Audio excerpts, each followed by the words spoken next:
What's up, YouTube? Okay, today we're going to be fishing for some small bass and whatever else is in here. Today I'm using my micro rod. It is it's a 4.6 ultralight. I currently have 6-pound line on here. And I am using the paired reel that goes with this combo. It is a Shakespeare 500 type reel. Now the line is 6-pound floor. Just to emphasize, it's floor carp line. I am currently using a small spoon. Nice golden spoon. Now the water clarity is clear. It ain't ultra clear. There's some dirtiness in there, but it's clear enough. So we're going to see what we can get. So I'm going to cast out over here by this tree real quick. See if there is anything. There is some structure over there. See if I can get a little bite.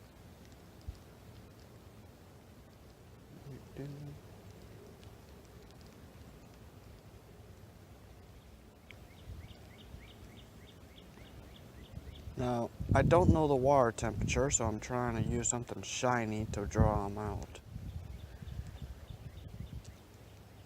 But hopefully I get some bass. There is a slight breeze in the mix.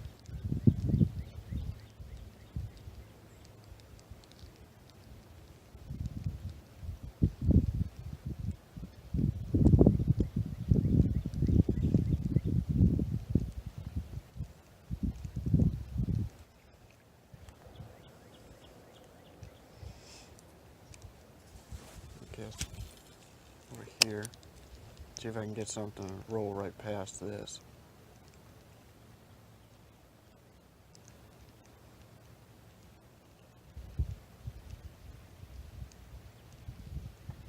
It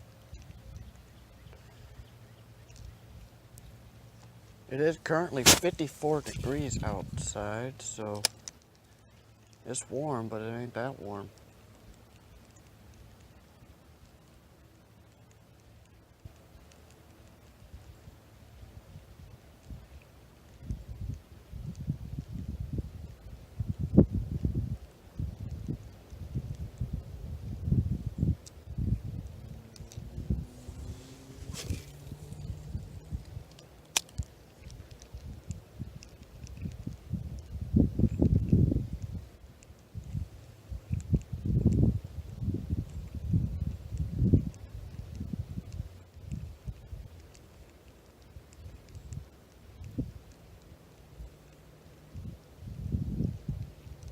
Trying to do tiny flashes so it attracts fish in the distance, but I might have changed something with a little scent or with some rattle.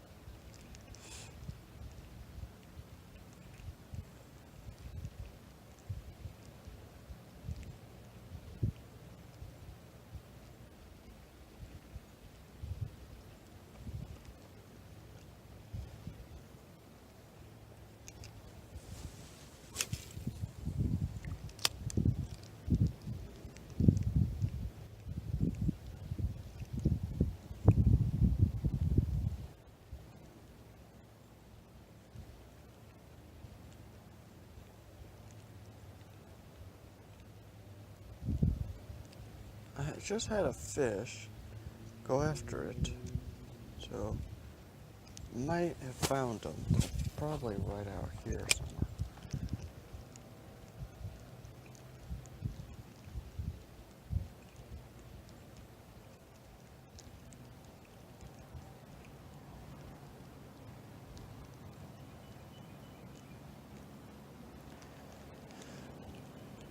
Don't think he wants it.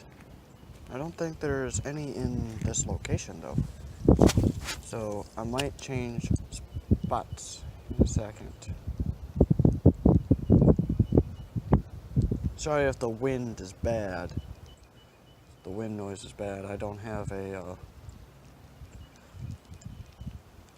little wind thing. I don't know what you call them. I think it's like a muffler. But I'm going to currently move spots now.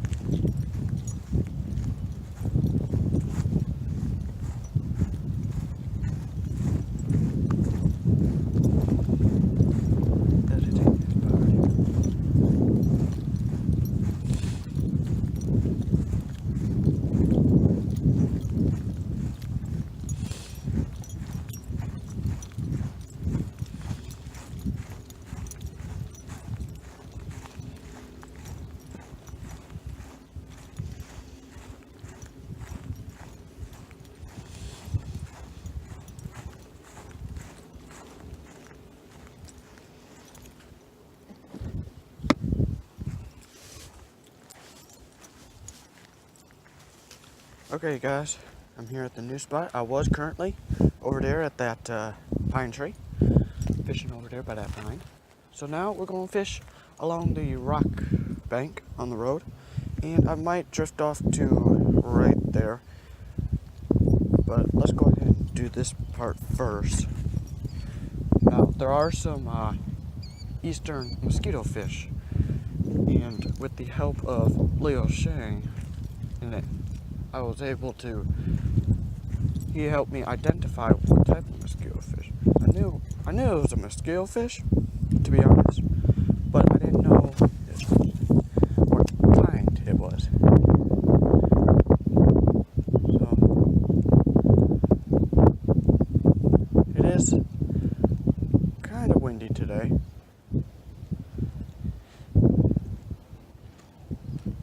The winds are at a 4 to 6 miles per hour today.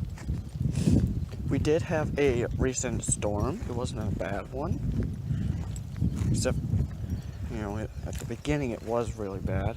There were some tornadoes, but everything's okay. So, just currently casting around now, trying to find something that will bite it.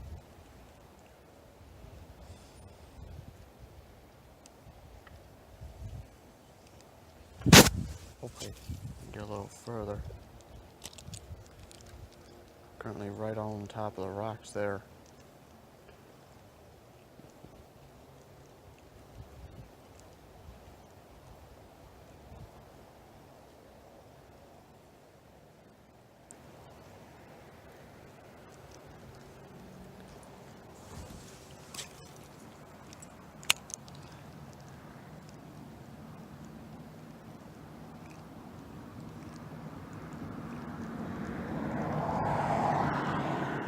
Hey, car.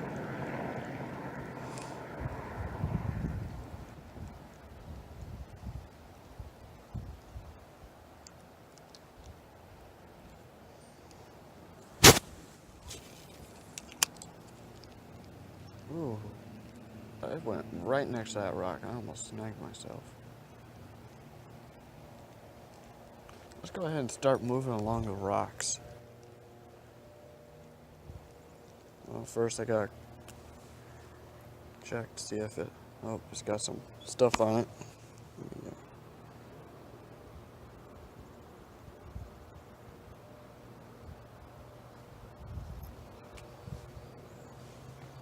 Best close-up view ever.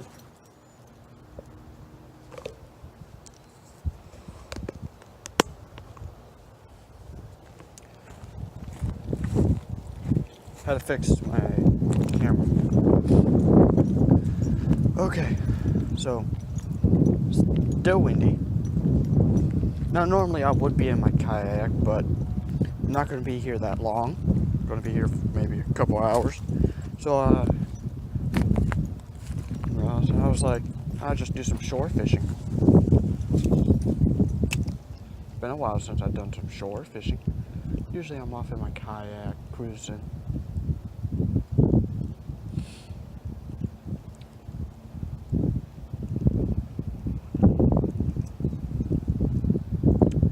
really windy today.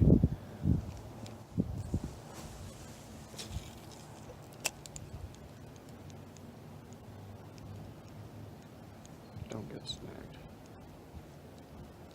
That was a rock.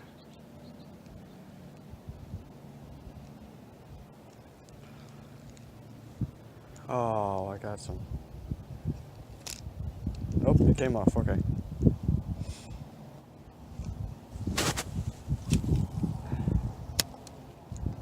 There we go. There we go. Little flash. Reel. Little flash. And reel.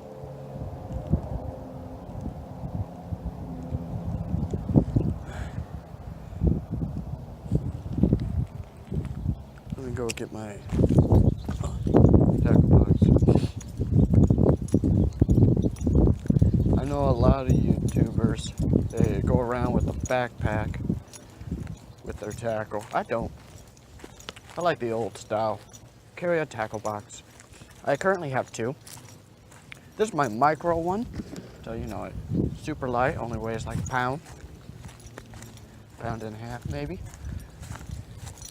The other one, actually currently 13 pounds, because it has a bunch of bass stuff in it. This is my micro multi-species. So you know it's got some bluegill stuff in there, got some crappie stuff in there.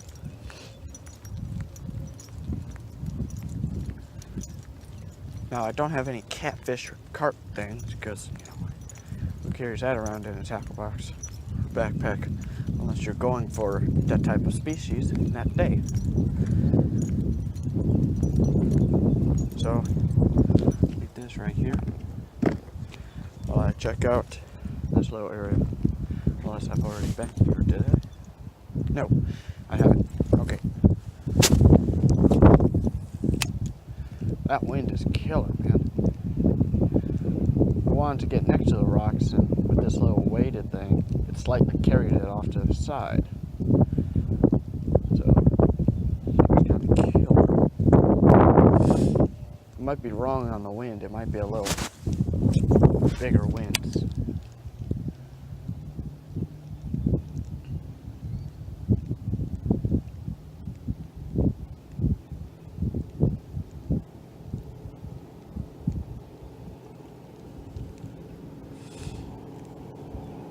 There's a truck. You're wondering what that sound is.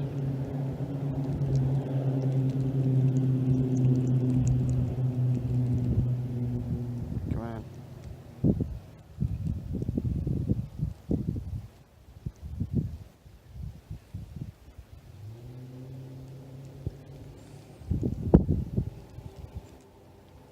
Where are the fish? Are they on the other side today?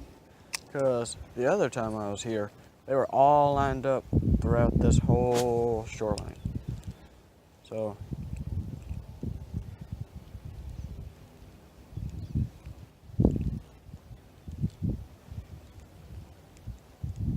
if they're not on this shoreline today, that'd be weird.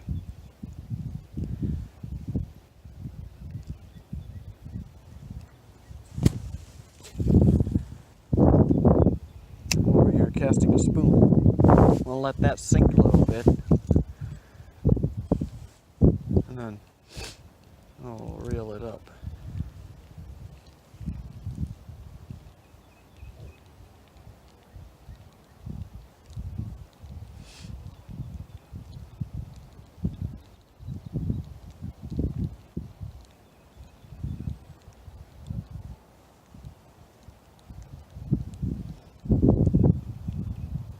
Man, this wind surely is.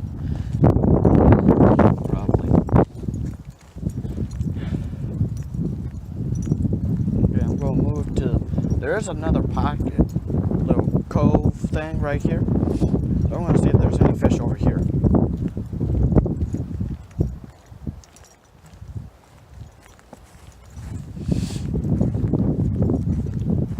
Now, I don't know if you guys watch Leo Shang, host of EPF.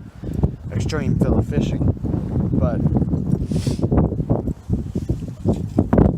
I'm a big supporter of his channel and the way he likes to fish, because that's the way I grew up on.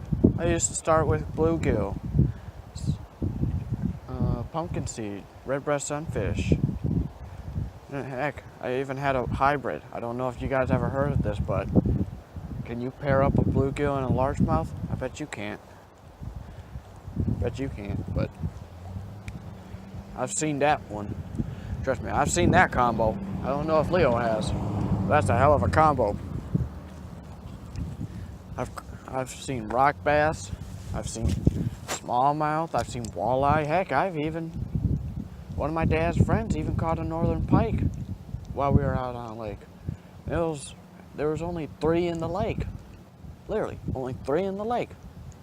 And we caught one of them.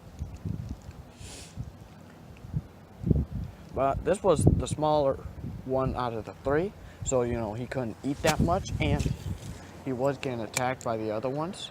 So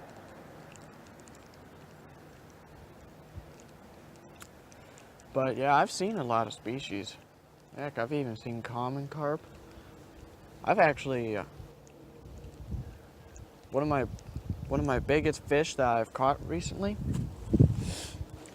out of all these species is actually a channel catfish, and it was at Logan Martin Lake. Now this thing was like a 3-4 pound catfish. We didn't have a scale at this time, so, but it was a good 14, 15 inches long. Forgot the measurement, but we did measure it. It was the biggest one that day, but man, we were killing them that day. We were killing the catfish. We were actually catching them on worm, so one tiny split shot, and a bobber. I was fishing like 2 feet down though. Everyone else was fishing like anywhere from 6 inches to a foot.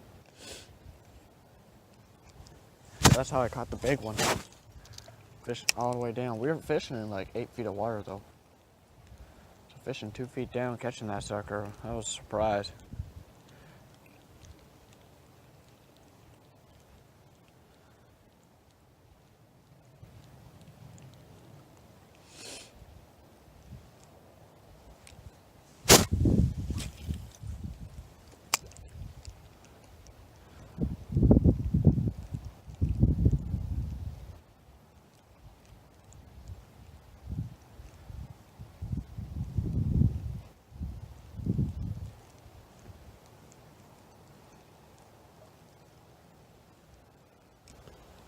Normally, Leo would be using a spoon at a creek to catch some smallies. Heck, I even got a rooster tail. That's a killer for small bass. Sometimes you can catch a big one on it. I like using swim baits and crankbaits. I know Leo's not a fan of crankbaits, but Have any luck? No, not yet. Not yet? Okay. Well, good luck. Thanks. A lot of people know me here. A lot of people. Heck, there's a neighborhood up the road. Everybody knows me there. I've actually on Lake Susan, which is just over the tree line / hill, which you guys can't see, but right now it's just over there. I might be going over there. You guys might see a little bit of it, but I currently have yet to catch a fish so far, but everybody knows me here, so that's always nice. I'm currently fishing at a golf course pond, but Lake Susan, on the other hand, that's public.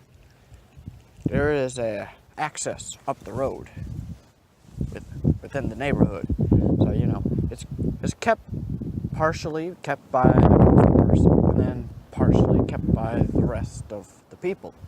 So it's like a 50-50, but the whole place is pretty much public. So currently fishing at this small pond. I'm actually going to go try the other side now.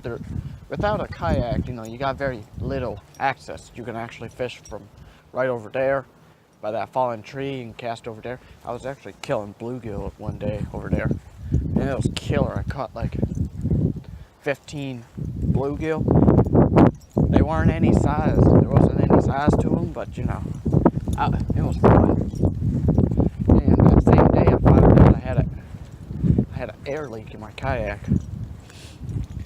Yeah, my kayak's kind of inflatable, so you know, I'm cheap.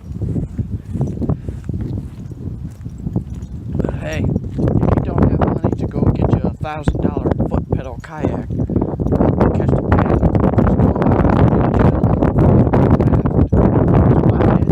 In fact, you might hate it due to the wind. But look, every kayak fisherman has that problem. Everybody. Gotta be that wind. But look, I've learned how to go with it.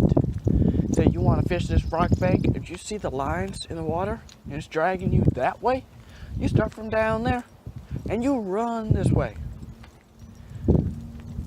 Yeah, it'll kind of look kind of weird, you know, because if you go with the current, you know, you usually catch fish. But if you go, well, if you use your lure to go with the current, you know, you go from down there and you cast from that way and drag it this way, you tend to catch fish. But you know, if you go the opposite way, you'll look like a log gently floating along the water instead of a giant log sitting in one place while the rest of the water is moving. Fish don't like that. Oh, hey geese, how's it going? But if I don't catch anything here, I will go over to Lake Susan. I'll fish a little bit of Lake Susan. And hopefully I'll be able to catch something then. But like I said, I'm currently using a spoon. I might change it up a little bit, might throw a jig on.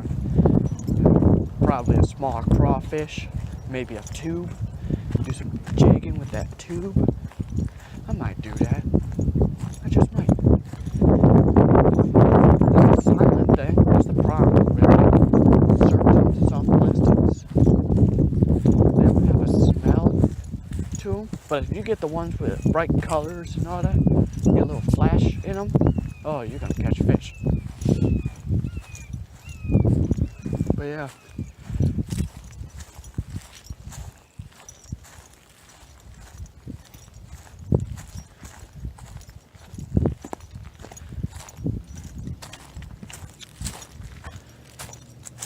I basically have rods for any occasion. If it's windy, if it's rainy, you know, I have setups. Oh, there's a golf ball in a tiny creek. I might just pick that up on my way out, toss it over. But yeah, during the summertime, this place right here tends to get a little flooded. Not a little flooded. It's a little add-on. Well, it's a drainage from up the hill into a small pond. So you know, it's all a big drainage.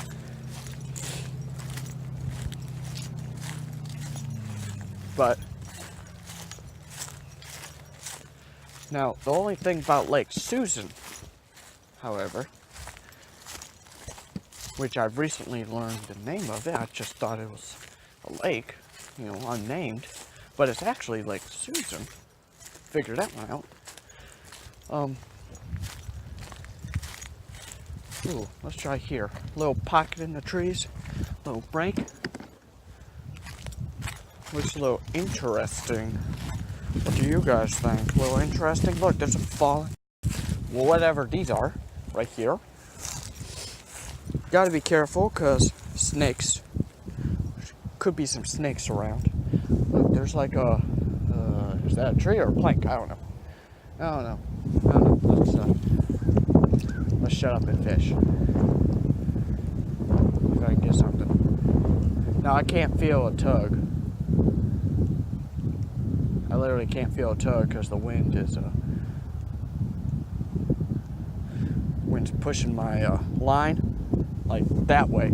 So you know what? Oh, hey, there's a turtle's gone. I'm actually gonna cast out here now. See if I can get something. Ba-da-boop. Come on, give me a fish. Come on, give me. Nope. Okay. Okay, let's go straight out. Oi. There we go. I don't know what the heck that sound I made though. Oi. Oi.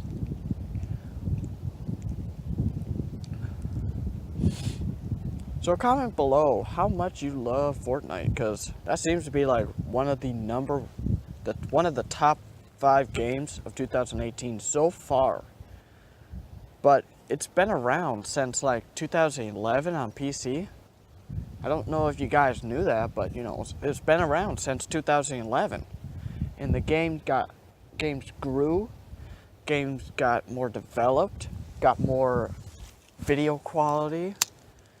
And then on top of that, they made it to where you can play it like high def. Oh, that's a fish. Oh, that was a fish. Oh, come on. I'm over here talking and there was a fish munching on my spoon. Oh, damn. Let's try again. But yeah, comment below how much you love Fortnite. See if I can get them.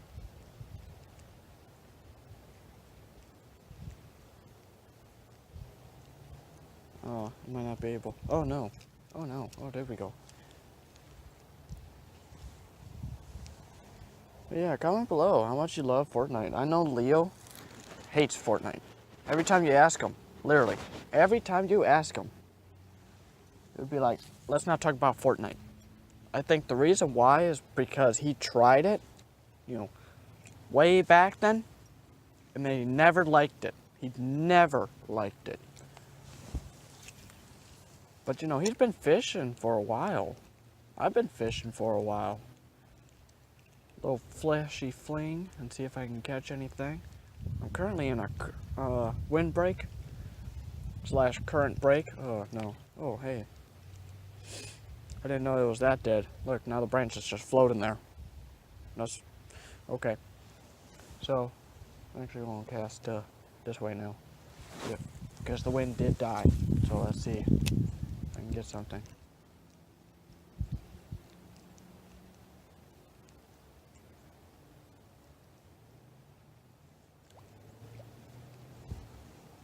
Look, there's actually a sandy pocket here right next to all this stuff. So that is an indicator that there is a fish bed right here.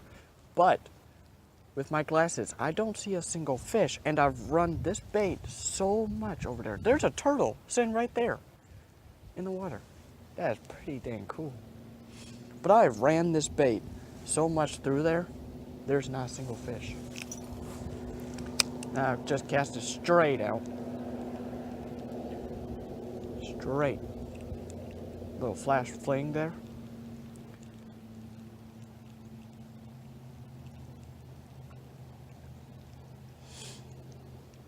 Okay, nothing.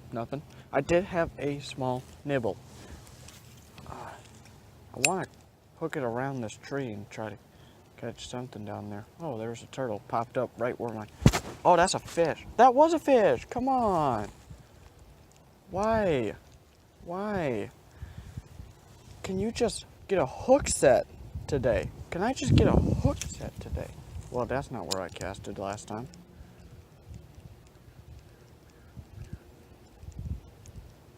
Come on. I just need a hook set on this guy. I don't know if you guys heard my drag, though.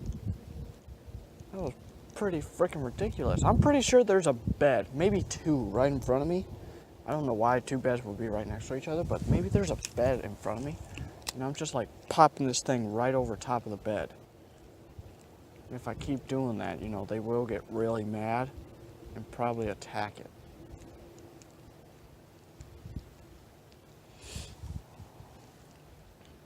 But usually I don't fish this pocket.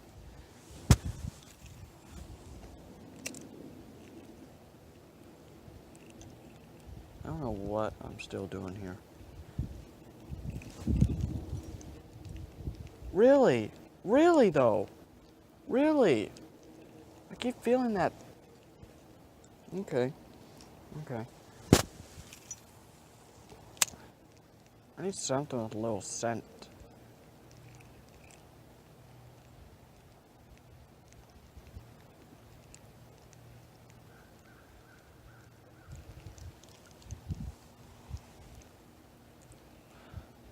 I keep feeling that fish, man. What is it with this fish? Just doesn't like it. Is it too big? Too shiny? Oh! No! No! No, my spoon's all messed up. Thanks, fish. Thank you. Thank you.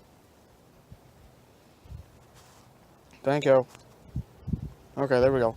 Now, see, the bushes only go out to like 3 feet from the shoreline. And that nibble keeps going like 6 feet from the shore. So I am currently getting bit by something. But it's low, it's slow, it's slow, it's slow.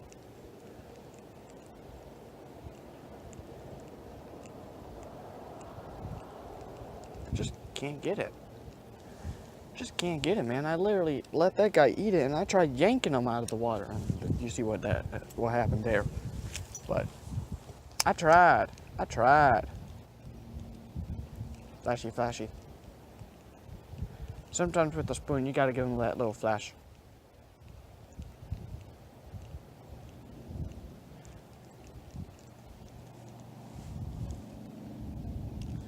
Okay, one more cast and then I'll continue moving on down. Because, you know, the whole secret is if you get a bite somewhere, but you can't catch the fish, you leave the fish alone. Let him refocus on what he's supposed to be doing. And then the next thing that he sees, he'll attack it. But, you know, you gotta wait. You gotta give him some time. Like, you gotta give him up to 45 to an hour on time. Just so he will attack it. So I'm gonna leave. Hopefully he will come back, get more focused. Well, he's staying there because I got bit by him like 4 or 5 times. I think it was 4. No. Bunch of turtles just dive bombed into the water. I gotta be careful about that because now the reason why I'm fishing small because I want to see some bluegill. Because I haven't seen a bluegill in here for a while. And on top of that, I also want to have some, because my spawning season here in Alabama is basically done.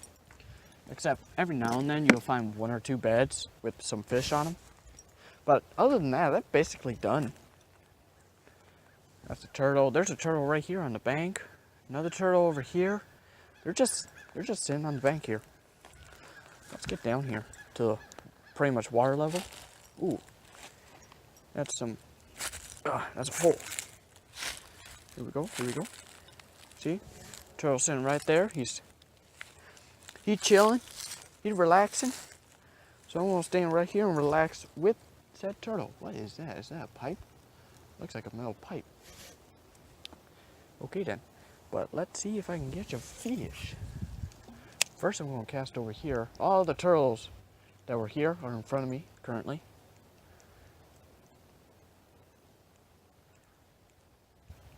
Let's see if I can catch something.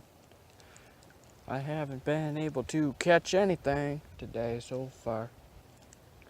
Can I get like a side undercast over here?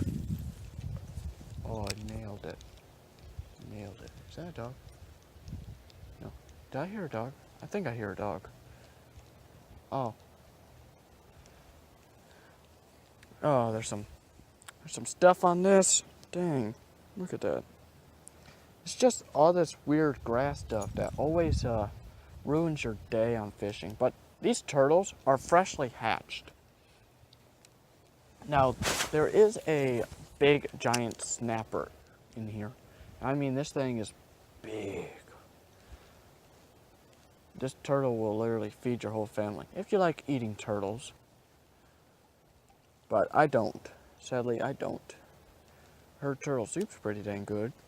Look, that turtle's still chilling there. Over here talking and casting around. And he's just like, when did person go and leave? Flash, flash. Come on, give me a bite. I ain't seen a bite or I had a fish for a while. I don't even think there's anything here because all these turtles just like dive bombed. So I am actually going to move on. And hopefully I'll be okay. Now, there is a fallen tree over there, so if I'm lucky, some small bass will be there. And on top of that fallen tree, well, not on top of it, but next to it, like right next to it, there's a creek that is always running. So it's a constant fill for this pond. So we're gonna see if I can catch anything. See, right here's another constant feed, but look, the pond is at its lowest because they always drain it. Look, I got some beds right in front of me. Look at that, I got some beds right in front of me, but there's no fish on them. No fish at all. No fish. But look at where this pond is usually at. You see this line? See this line here? This line right here. That goes. This is supposed to be an island. It's all visible.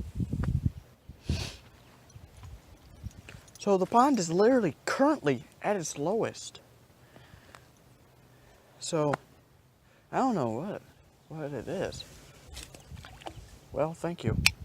I think I'm hooked around. Yep, that's what it is. I'm hooked around. Okay, I've done something. I've done something.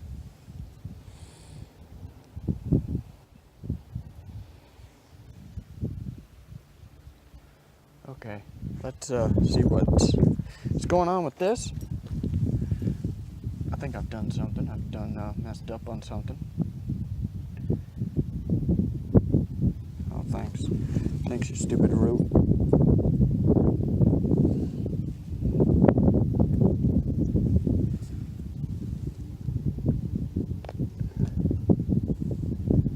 Okay, that would actually make some sense there. Of course, if these hooks would not do that. Here we go.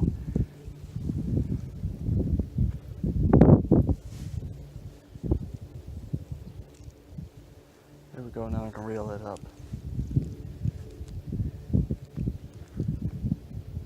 There. Okay, now let's get an actual cast other than whatever that was. Here we go. Let's see if I can get something. Usually there's something around these reeds. Maybe that's why I'm not getting my bites, because the pond is at its lowest. I didn't realize that, because you can't tell it over there, because it always seems like it's normal, but once you get over here, you can always tell. You can always tell.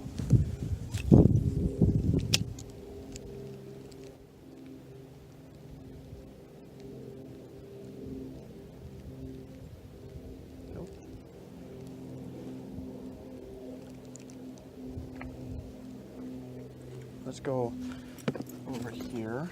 I got some weird stuff on my spoon. Pretty sure nothing's over here now. Maybe I could see some mosquito fish. Yep, mosquito fish.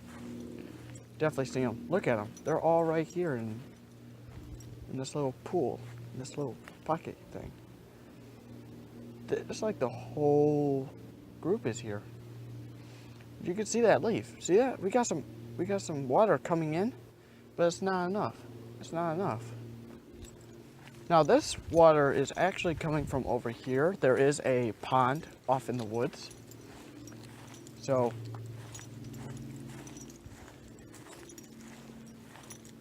if I can actually get 100 likes, I will go and search for that pond in that woods and go fish it.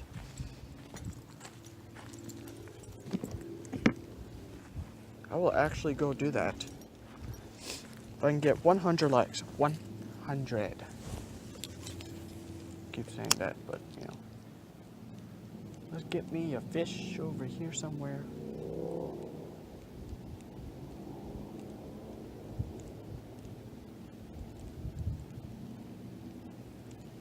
But look, this is bad. This is bad because last week, all these stumps here were underwater. All these stumps. All of them. They were all underwater. This pond's getting smaller. And then you want to know something? When it rains, all the fish are right up at the shoreline. Because, you know, that's a fish. That's a pretty good fish. Oh, that is a pretty good fish. On a spoon. Come here. Come here. Oh, ultralight. Yeah. That's a nice fish for this little place.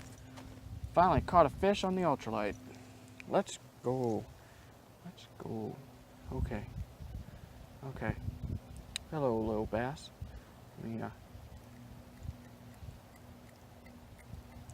I might need the pliers. I don't know. He's hooked on the side of the mouth. Oh, there it goes. Okay. First bass of the day. Lovely little bass. Nice little largemouth. Ah. Okay. On the nice spoon. Oh, gosh. Finally got something. Okay. Go ahead and get the release on this guy. Here we go. Oh, he's gone. He's gone. He was chill while I was holding him.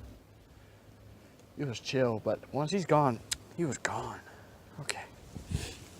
Oh, look, he kicked up a little sandy dust. Look at this. Look, this is all sand. That's sand.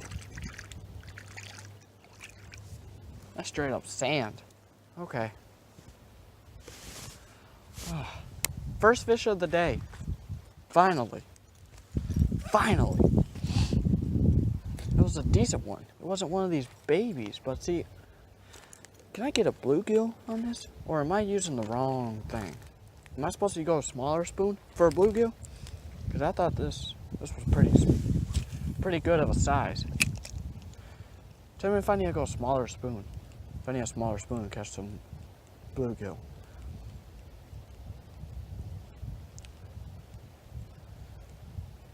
Do. But that was a pretty good fish, man. For this area, and for me not seeing a single fish all day, that was pretty good. That was pretty good.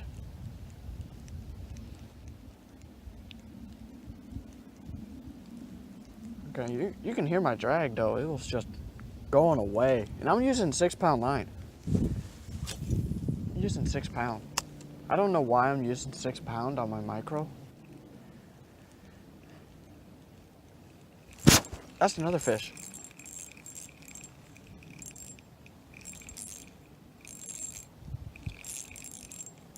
That's a good size. That's another good size. Get up here. Woo.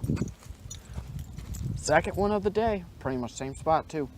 Let me open the spool here so I can hold them then. Look, they started biting as soon as the wind died. The hook just keeps coming right out. I love that. Second one of the day. Here, let me reposition you. I'm sorry, baby. Sorry. Look at that. Second one of the day. Looks almost exactly like the first one I caught, but different. You got a little bleeding on the tongue there. So, second largemouth bass of the day. Okay, so there you go. He's gone. He's gone. He stirred up some more sand, but you know, it is pretty shallow here.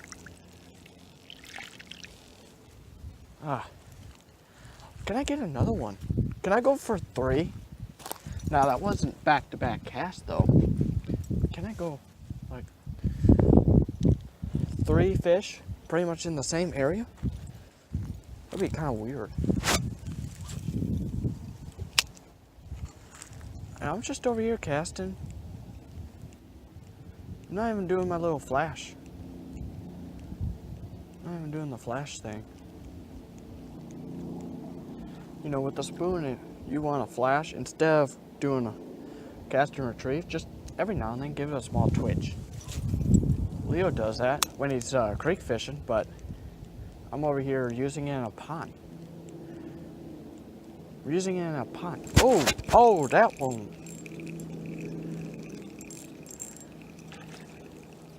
Are they all schooled up over here? Oh, this was a smaller one out of the three. This is a smaller one out of the three. Oh, he inhaled that thing. He inhaled it. Look at that.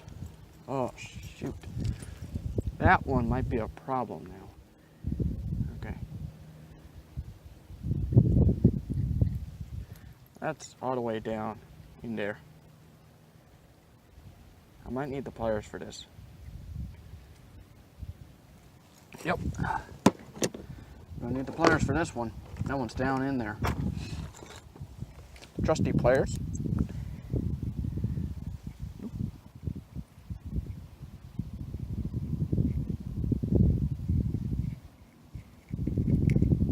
Boy, had it. There's the hook.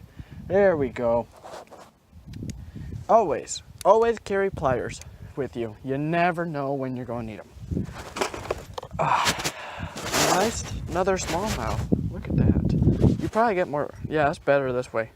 You can literally see the lateral line on this guy. Thank you for biting. And I'll see you later. And there he goes. He's gone. They all keep going in the same direction. They'll go out this way, and then they'll turn out to open water. Why is that? Why do fish do that? Comment below if you know why, or have a pretty good idea why fish do that. Let's go ahead. Over here using my lovely spoon. Caught 3 fish. Now they're not back to back casts, but they were all in the same area. Oh, the hook on this guy. What is? Yeah, okay, there we go. They were out a little deeper than normal, so I'm going to go out a little deeper. See if I can catch anything. But boy, that thing was like... That one gave a stronger bite, but it was smaller. That's the thing about fish. They, the big ones will give you a light bite, but then once they realize, you know, hey, they got something in their mouth and it hurts, then they'll start putting up a fight, but you won't ever feel it. Unless you're doing topwater, then, you know, you'll definitely hear it. You'll definitely hear a big fish. But just over here fishing, lovely. Nice sunny blue sky day, a little windy. Now, Flair says that you should never, that, you know, when it's blue skies, it's usually that's a bad sign when fishing. Like, look how blue that sky is. Ugh. And he says that's a bad sign. But look, I got wind. I got wind today. You all know something? Swim baits usually work. Heck, swim baits usually work. But I'm over here using a spoon, so it's acting like a swim bait. You know, it's acting like a tiny fish. Ooh, that's a lot of wind. That is a lot of wind, just came out of nowhere. But it acts like a tiny fish swimming. Like a little shiner. Everybody that bass fishes knows what a shiner is. Leo knows what a shiner is because, you know, you got the goldfin shiner. You got the common shiner. You got, oh, nothing. I forget. But the reason why I know all these types of fish is because of Leo Shank. You should go check him out. Go check out Leo Shank. I'm not getting paid to promote his channel, but man, he's a great guy. He will educate you a lot about fishing tactics, about what type of fish live in what areas. He'll teach you the difference between each type of fish. So if you didn't know the difference between a common catfish and a channel catfish, or wait, no, channel catfish and a blue catfish. Yeah, that sounds a little better. If you didn't know the difference between those two, he would teach you the difference between the two. Look, I got some grass now. Got some grass on the edge. Okay, now we're dealing with something. Now we're dealing with something. But, see, the water level for here used to be right here. Look at this water level. I'm literally walking on the water level. All this right here is supposed to be underwater that I'm walking on.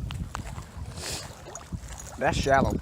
That's down about foot to maybe 3 feet of water. We lost about 3 feet of water. So, I don't know what to do. Oh, you can literally see my spoon. Ooh. It is super windy though. Oh yeah, that is insanely windy now. That's a gust. That is a gust of wind, my friend. Usually fish don't bite on a gust of wind like this. They like a little bit of a breeze, not a big breeze. You know, like big breezes. Now during the summer, I will be throwing because you know you can throw almost anything, anywhere, during the summer and catch a fish. Heck, it could be bright as sunny, throw a topwater, catch a fish. But it's all about the location of where you throw this topwater at. See, right now I'm throwing my spoon straight out in front of me into deeper water. Normally, as you saw me catch those fish, I was throwing them right along the shoreline. It was just along the curve. Usually that's because I'm trying to catch. Now, all three of those fish, they were trying to feed. They were trying to find something to feed. Usually when fish try to find something to feed, they tend to get, you know, a little crazy. Now, during the summertime, you could throw anything and catch anything, pretty much, because fish would get really active. Now, here in Alabama, though, if you go in the morning while it's summer here, you can catch some pretty good fish. But the moment it gets really hot, it'll be about 10, 11 o'clock in the morning. That's when it starts getting really hot. That's when the fish go just die down on their eating and try to stay cool. Because, you know, their body temp's the same as the water. So, you know, that's why their metabolism races. Everything starts to race.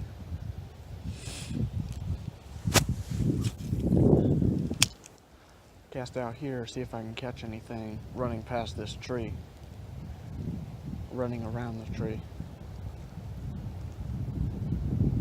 I ain't seen nothing yet. Now during the summertime, bluegill would love to sit right here.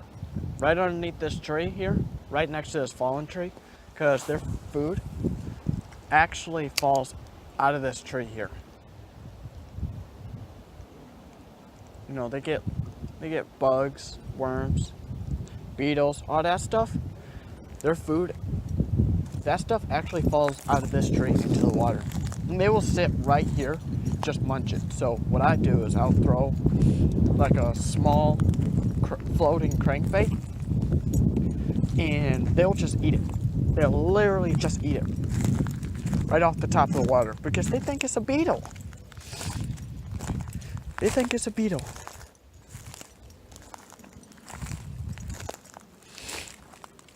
Now I'm currently trying to search for any lures, because normally when it rains a lot, lures wash up on the shore, and then the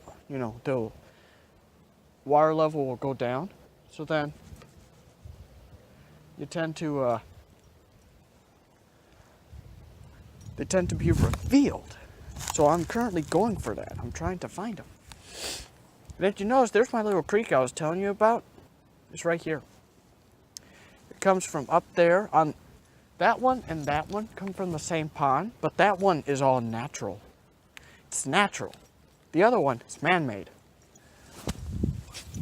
So they kept the natural one, but they made an additional one. I don't know why. Don't know.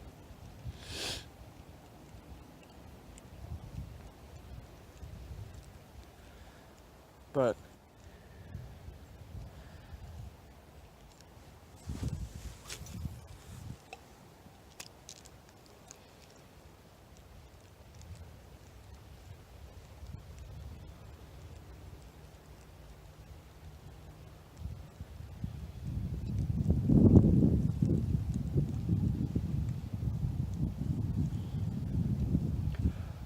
I'm pretty sure nothing is going to be over here. Normally there's a couple fish because of this stream. They're just waiting for their food. But I don't think anything's over here today. Because it literally would have taken me like 2 casts, maybe 1 cast in this general direction. And I would have had a fish.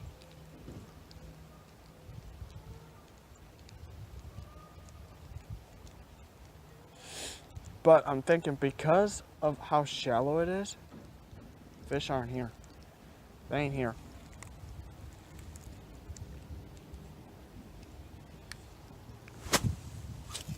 So, I might actually head to Lake Susan and do some, oh, I was gonna say, am I wrong? Or did I just hook on a leaf or something? Probably just hooked on some leaves. That's what it was.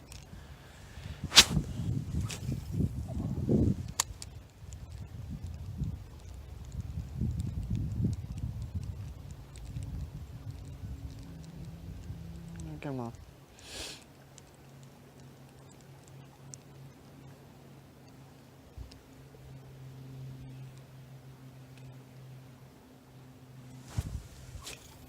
Now, I would have grabbed that cup there, but I currently am not wearing my boots, so I'm trying not to sink them. And the water is cold because our place Alabama hasn't had time to get warm weather, like good warm weather. It's gotten warm weather in the past. Oh, man, here's some glass. Oh, glass. People these days with glass and stuff. But it hasn't had time to get warm weather. So the water level is, well, not the water level, the water temperature. Sorry. I already talked about the water level, about why it's low. But the water temperature hasn't had time to increase. Because we've been having days where it's like 70 degrees, 60 degrees. It's currently probably 56, 57 degrees right now. But, it takes a couple days of warm weather to increase the water. So, after we get like 3-4 days straight of warm weather, it has to be sunny warm weather, not rainy warm weather, sunny. Because the rain will actually cool the waters down. Bet you guys didn't know that. Because the higher up in the atmosphere you go, cooler it is. Cooler it is.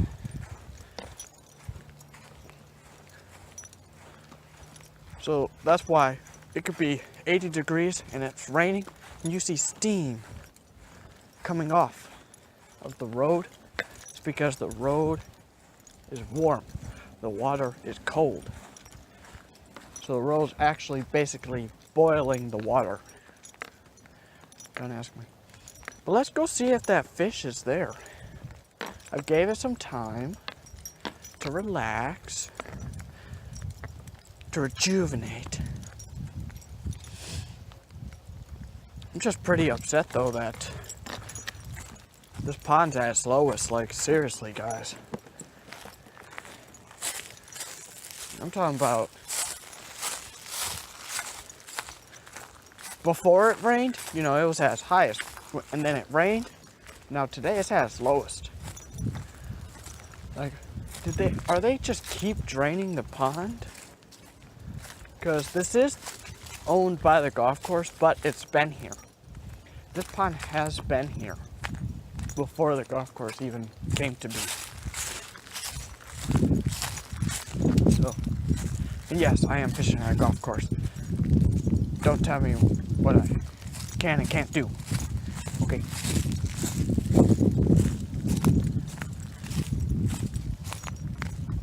Look, I only caught 3 fish today, okay?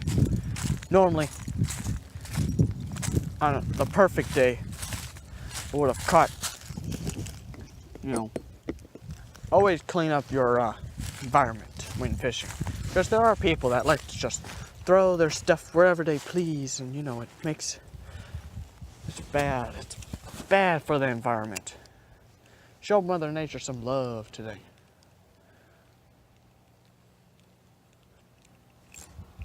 Oh, finally I caught you. I told you. And look at this guy. Look, the smallest bass of the day. Smallest guy of the day. Oh. Whew.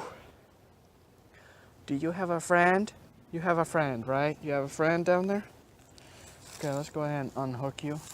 And then let's see if I can get your friend, shall we? Now this, if you're looking to keep largemouth as a pet, this is actually the perfect size for a fish tank. Like, even if you have a fish bowl instead of a fish tank, this is actually the perfect size. And look, he bit on this spoon. This spoon. Oh, dang. I thought you were a bigger fish down there. Okay. Go ahead and get the release on you. Ooh, very squishy ground here. Ready? Oh.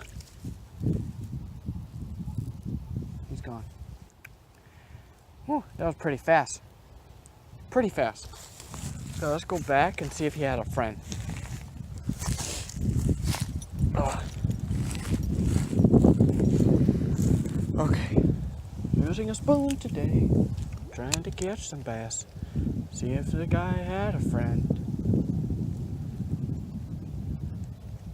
He probably didn't. Like, that was probably the fish that gave me like 3 or 4 bites. And then I finally actually got a hook set on him. That's probably what it was. So, probably going to pack up and head to Lake Susan now with my other setups.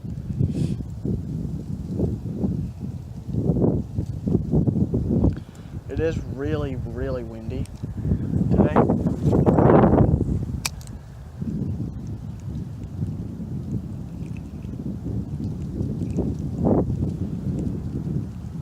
Yep, that was him. That was it. That was the only fish there.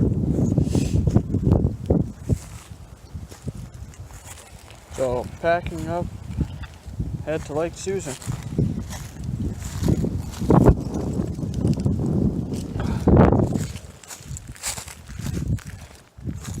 Caught a total of 4 bass today.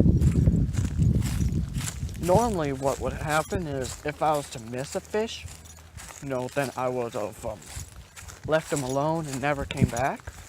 Or if I would have came back, I would have still missed him, and then that would have been the end of my day right there. You know, because after you miss a couple fish, if you sit there and get a hook set and a fish comes off, then,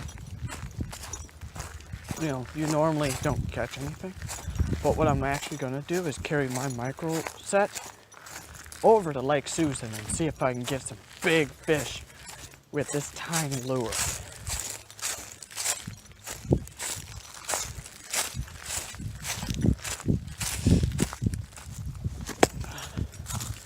Well, that happened. Okay. Perfect. Ha, right after that creek. We're gonna edit this part out.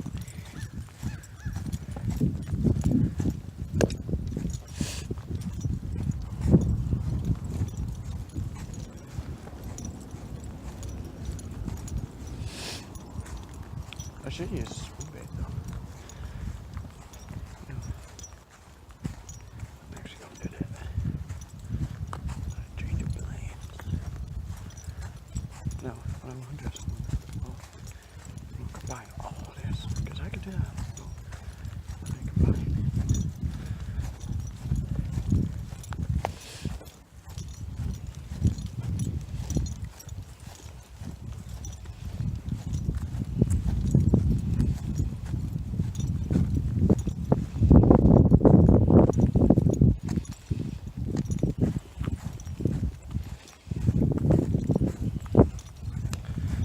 When I get to the thing, I'm gonna check out my battery.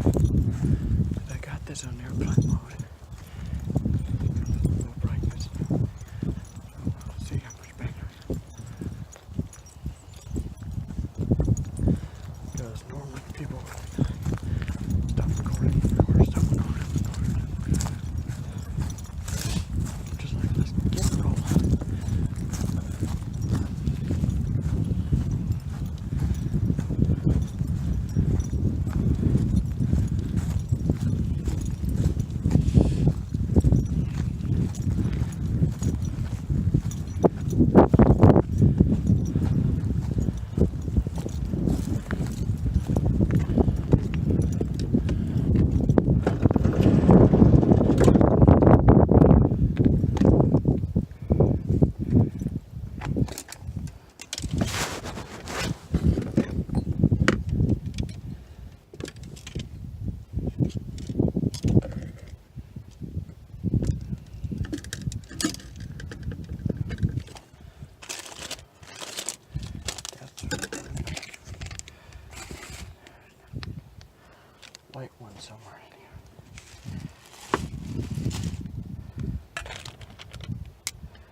crab bait is actually better when it's melted. Oh. Oh, it smells pretty good.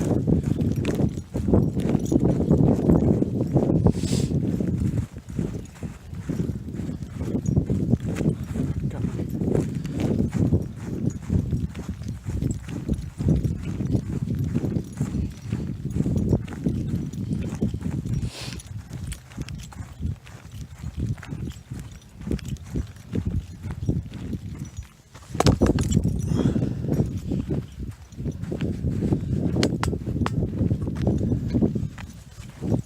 fairway, yeah.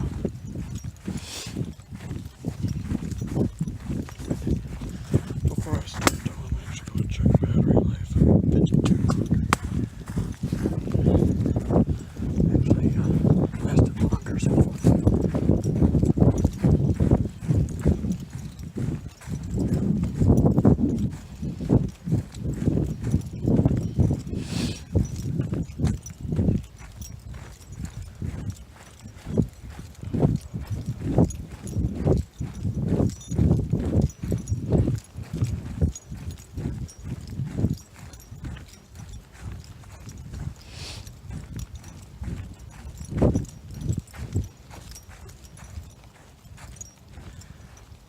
Okay guys, we're here at Lake Susan. Now, change of plans. I was going to use my micro stuff to try to catch bigger fish, but then I thought of it. I was like, you know what? In honor of me talking to you about Leo Sheng's channel, we are going to use something called the Pink Fluke. Now this is a Yum fluke. Now it is paired up with a Shakespeare medium action rod with 8-pound test, paired up with a Shakespeare 5.5 to 1 geared ratio reel, and I am currently using a 3/0 hook. Now the recommended for this lure is 4/0, but I found out it swims, it gives a little more action with the smaller hooks you go. So I would have got a 1/0, but you know, I was like, nah, because it doesn't swim right. And then I was like, you know what? I go with a 3/0 because it seems to work its best. If you go with the 4 or 5, you know, it doesn't give much action, but it sinks and sits better. So, you know, it's all about how light it is. Okay, so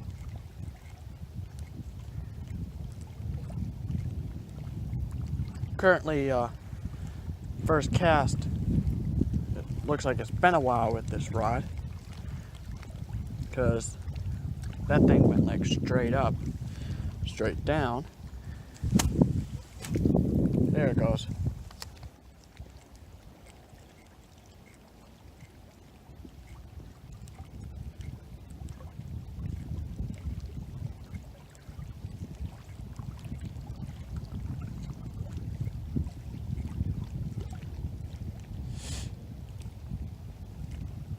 Now, with the fluke, it's more of a nice steady swimming technique. You try not to keep it above the water, but you try to keep it just below the water. So it's like a shallow fish. So, you know, you give it a couple twitches here and there.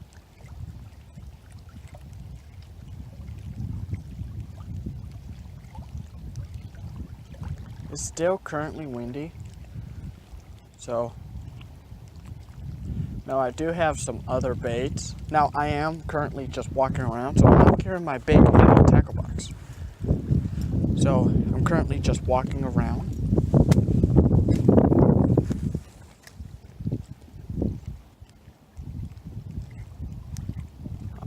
So I have my pliers in one pocket, and I have a couple extra baits and some hooks in another pocket. But don't worry, the hooks are all safe. They ain't gonna prick me, they ain't gonna stab me. Don't worry about it, I'm all set. I've been doing this for a while.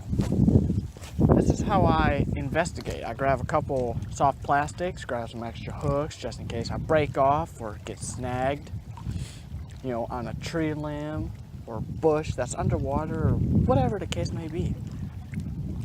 You know, I come prepared for this stuff. I come prepared.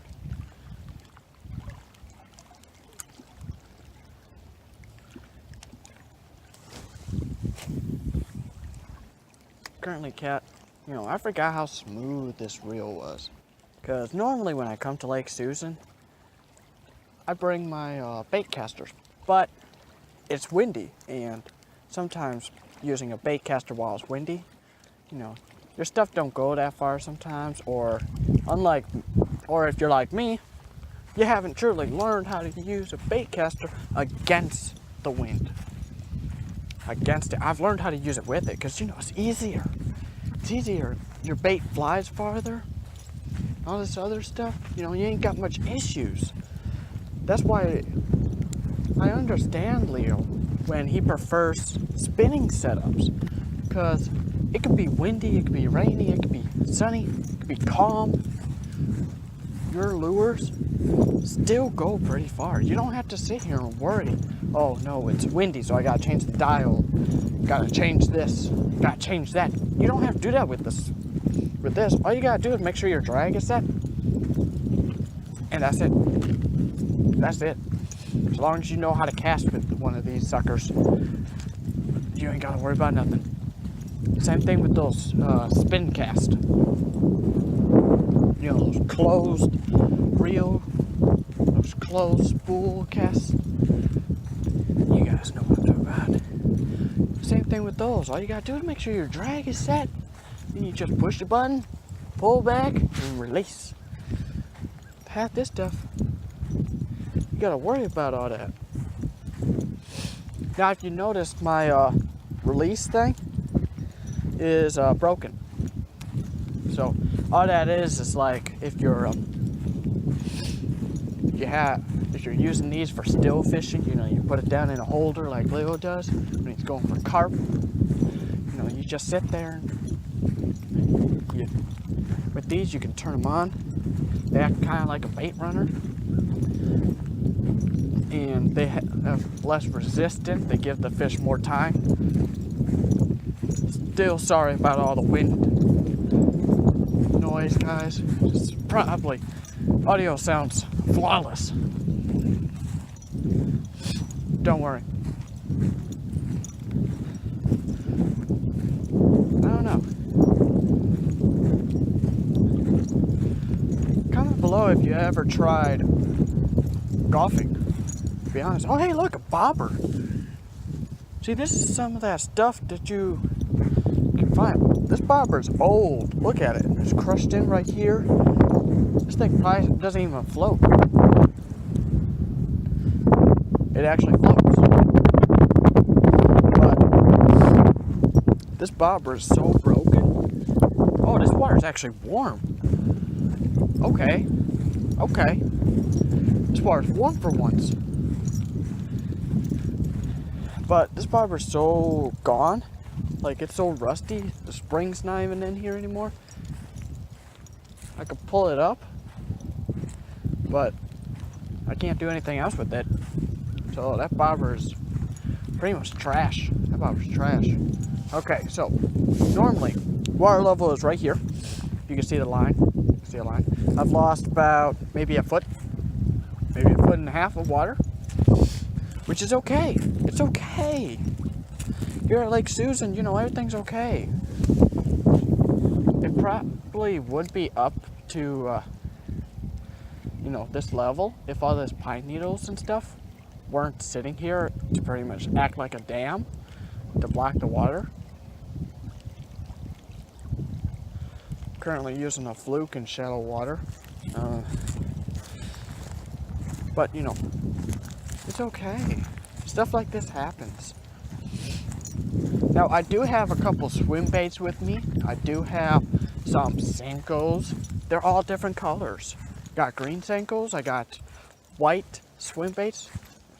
And they smell like, oh God, they smell bad.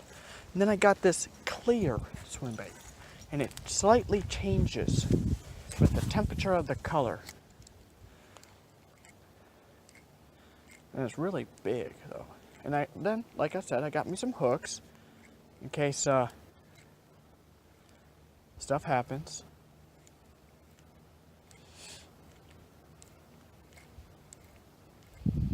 But currently fishing Lake Susan. Normally, this is where I would take my kayak because I can go all the way down there. I can fish that island. Yes, that is an island, by the way. I can fish all day. And the wind just took my lure that way. Look. I didn't even do anything. My lure's just like, are you serious right now? This is the problem with fishing weightless while it's windy. This is the actual problem with fishing this.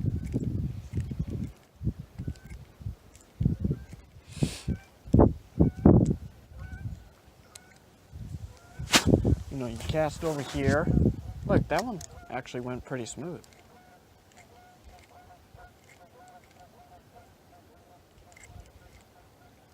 Trying to see if there's a fish anywhere over here by this wall. Well, right in front of me. You can see the wall. You can literally see the wall that the golf course put up. But like I said, this lake existed before the golf course. Same thing with that pond. They just added a couple things.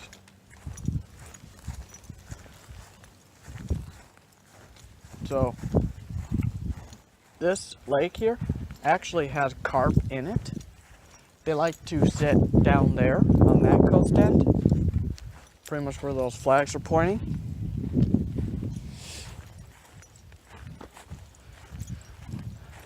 Got some eastern mosquito fish sitting along here. Oh, there's a bass. I don't know if you guys saw that. But a bass went from right here, came up, ate some mosquito fish, came back, and was gone. So what I'm going to do is I'm actually going to see if I can catch that bass that I saw with this fluke. I'm going to stand right here. I don't know which direction he went the moment he left here, so I'm going to do a small scan. And my guess would be he went this direction.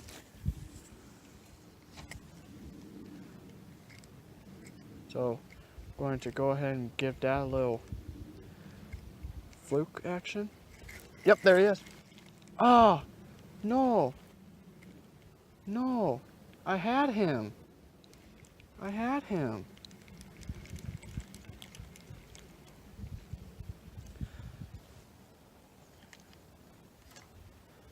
Anything wrong with it?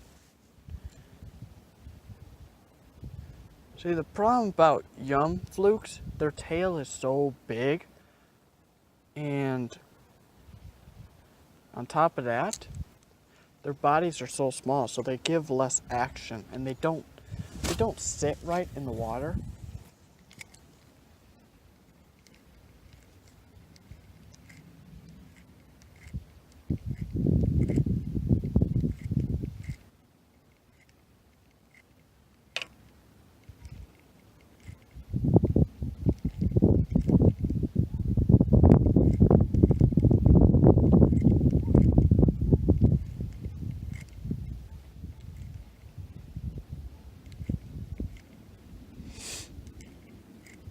So I actually had a fish, but I didn't get a good hook set on him. I gave a hook set on him and I tried to get him, but he wasn't having it. He just wasn't having it.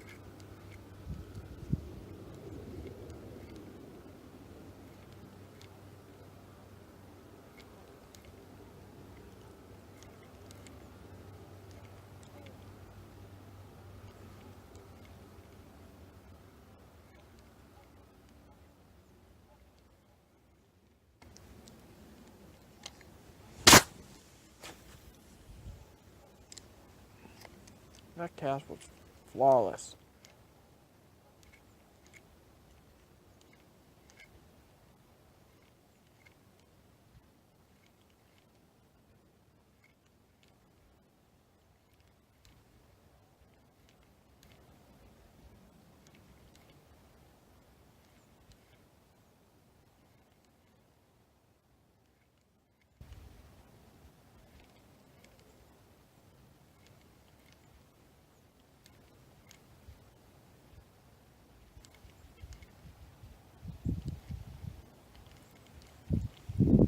Well, I ain't caught nothing yet, except I did have that bite. I want to try straight out in front of me.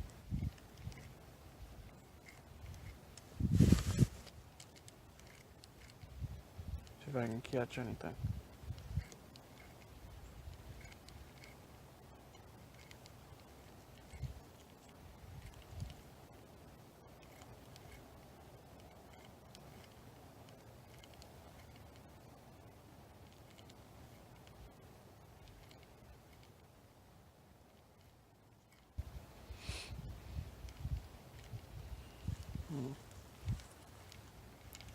I might try that spot again, see if I can catch him. But he was a pretty small bass, to be honest. Not gonna lie, he was a small bass.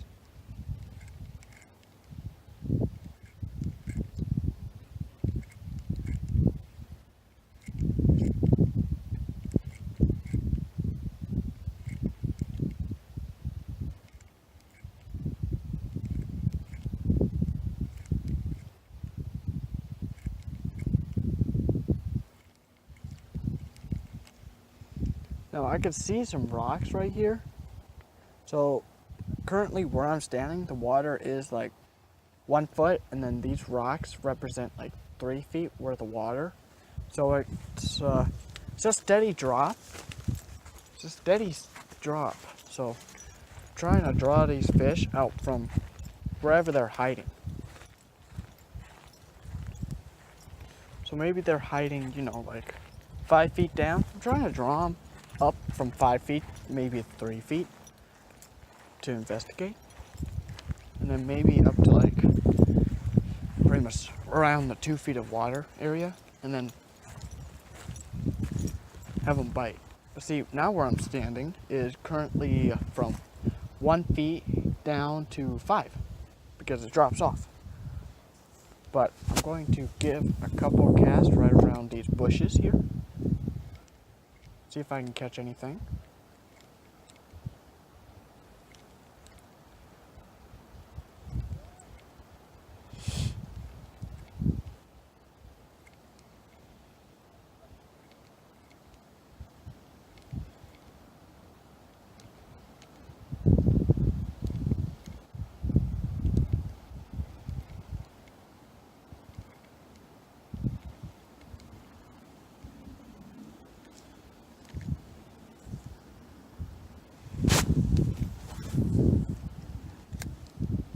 That's a weird skip that I gave, to be honest. Never seen that one before.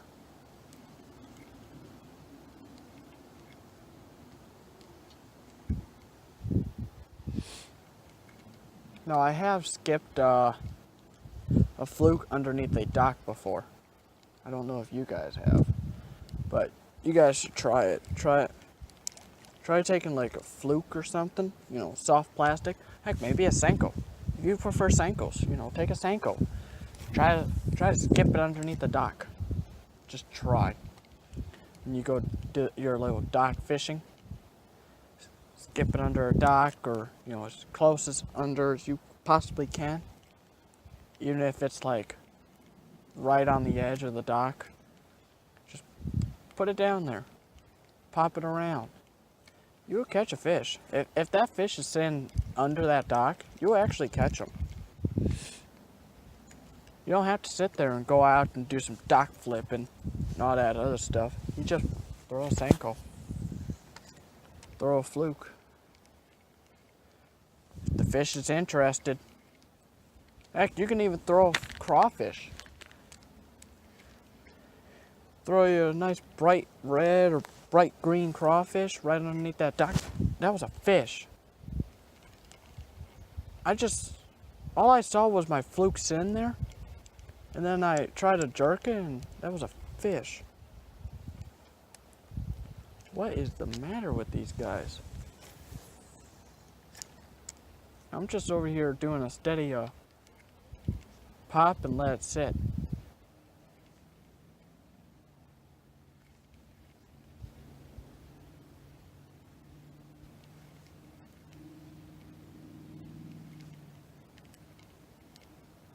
Like, I'm barely even moving it. I'm pretty sure I just saw a fish look at it. And then they tapped it. And it swam away.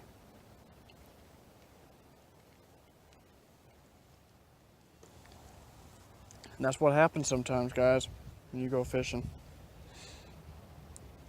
You gotta expect the unexpected. And I pricked myself right here. I don't know how. But that was from my last fishing trip. I forgot how I did it. I was using my bass setup or whatever setup I was using. This is actually my multi-species setup.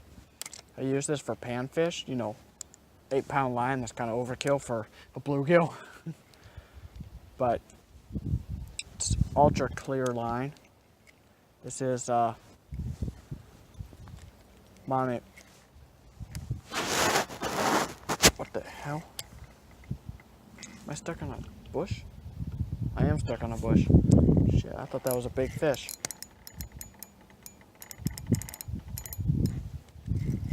Come on, give me my lure. Either break off or give me my lure. I'm moving the whole bush. What? I'm moving the whole bush. I'm bringing it to the surface. It broke off. It broke off. Okay. Back. That was the only fluke I had, and I've actually had a bite on it. So now I'm going to go ahead and use a swim bait. First, let me go get one of the hooks. See right here, I got some Senkos, got some hooks in here. These are currently 4/0 hooks that I have in here. Actually, no, 3/0 hooks that I have in here. I think one of them is a 4/0. Yep.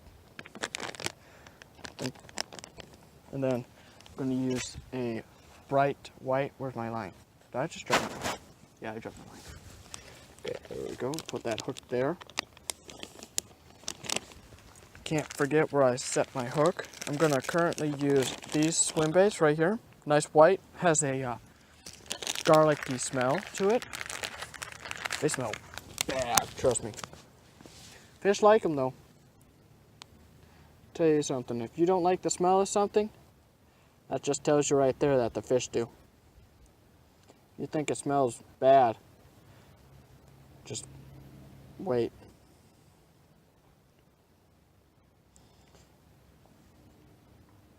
To be honest, I thought that was a fish, but then I was like, no, I'm definitely snagged, because it wasn't moving.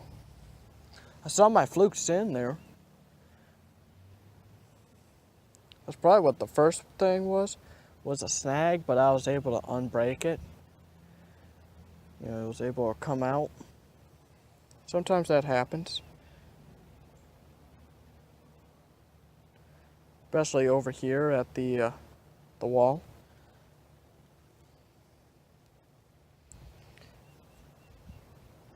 There we go. 8-pound line. Now the pliers for my bass one, they're blue. And these are my multi-gear pliers. It can easily snap through line. And it has, different sizes for split shot. If you got a bigger split shot or smaller split shot, I got the size for that. There we go. This is how you always check, see if your line is good. If you got a good knot on it. Give it a couple pops. Not too hard, because if you're using light line, you don't want to pop it too hard. But if you're using okay line, like I am, 8 pounds. By the way, this is not the line of choice that I put on it. This is the line that came with it, and it holds a maximum from 4 to 10. So I do have 10-pound if I want to put it on, but I also have more 8-pound. So there you go. That's literally how I have to spool this up. The reason why I can use 4/0 or 3 or 4/0 hooks with this. So I'm currently using a 3/0 with this.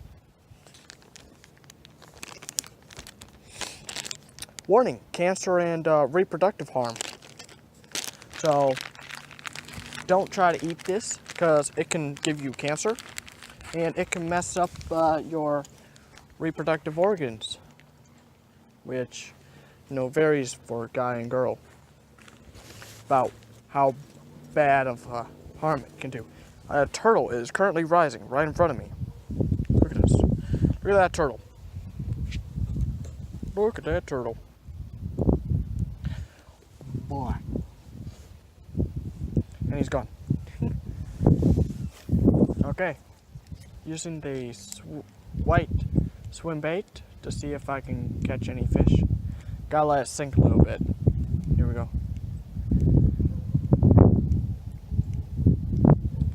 This 8-pound line is actually known for sitting on top of the water.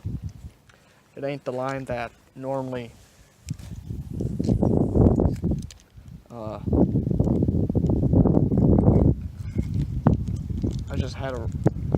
I literally went into a rock.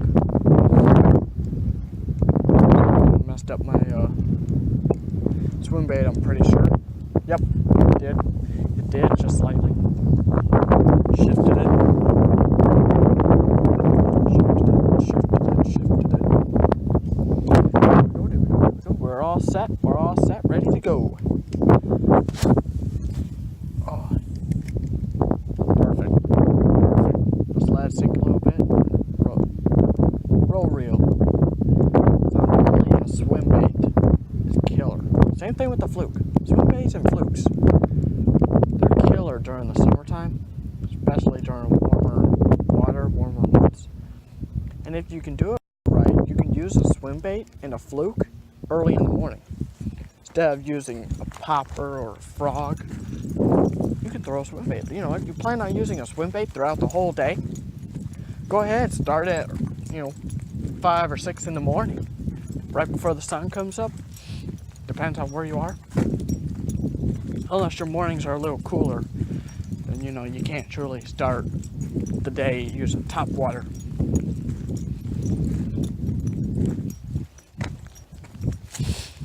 Heck, Leo actually used a frog in the middle of the day, but he had some grassy cover underneath the tree that was sitting on top of the water. So I give him props for that. I've done that before. I've actually caught a frog and caught my PB, which was 5 pounds. 5 pounds on a frog. And that was actually on a cloudy day right before it stormed. And on top of that, it was like 2 in the afternoon. So, and sundown actually went at like, sundown was like 6 or 7 that night. Actually, no, it wasn't 2 o'clock. What is all that? Are those birds diving down? Resurfacing? Like, what is that? It looked like birds diving down and resurfacing after they catch their meal.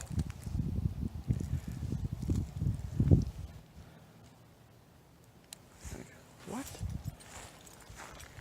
What is all that? Well, whatever that is, but that was a pretty good, interesting fish at that time. But I actually caught it on that pond over there, which was it was over by that down tree. Now that at the time that tree was actually up living. Turtle just went in the water right there.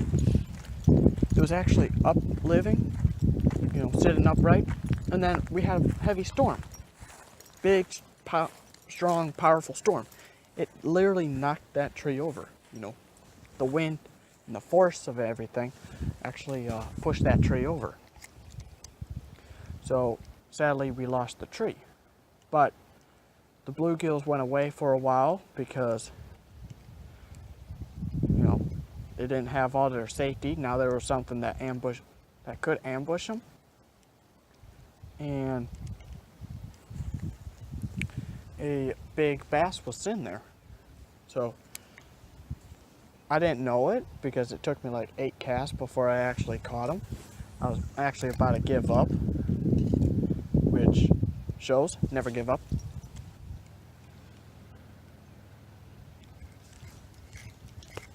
That's a fish. I literally just let it sit there. Oh no. No. No, man. Did he try taking the tail out or something? Because I did not get a hook set on him. It's the thing with, look how small the swim bait is. Right after the hook, here's the hook. Right here. I only got like 1.5 inches left. So, that fish had to really went after the tail.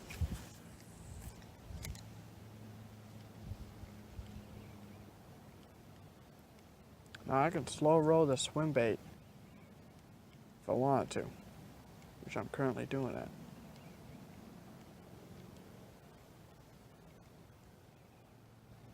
Then just literally let it sink right here.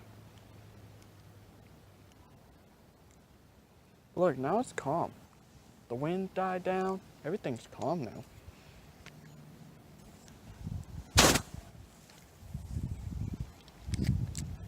I'm actually going to fish over here, let it sink a little bit, let me come over here, see if I can catch anything rolling past here.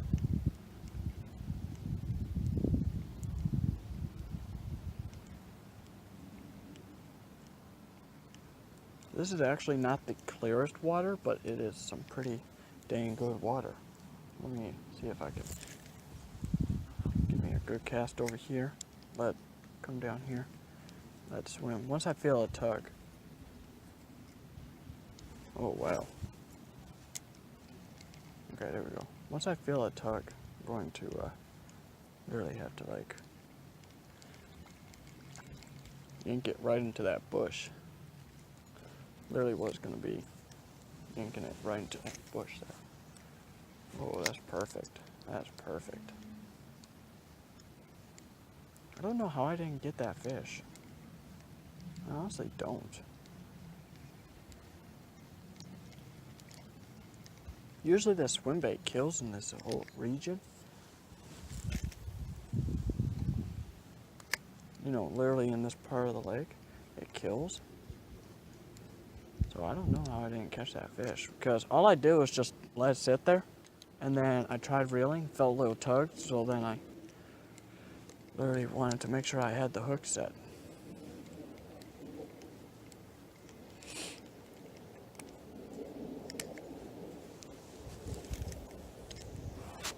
Oh, right on top of them rocks there.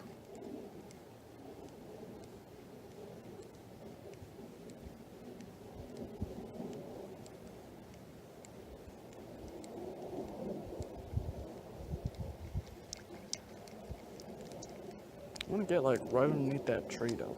See that tree right there? That little tree branch? I want to get like right underneath it. Oh, that's close. That was close. Because maybe something's hiding underneath all that brush. If I can draw it out. You know, you don't have to get insanely close. You just gotta be close enough to it. I just want to get like pretty much right next to it.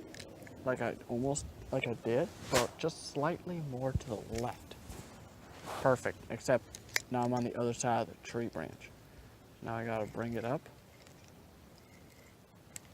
Oh, that's great.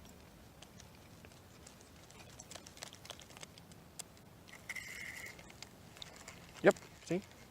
Always works, always works. That's what I hate about it. Okay, ready? Go. Nope, too short. That one was actually short. But look at that action in there. You could probably see it. But it has some good action while it's swimming.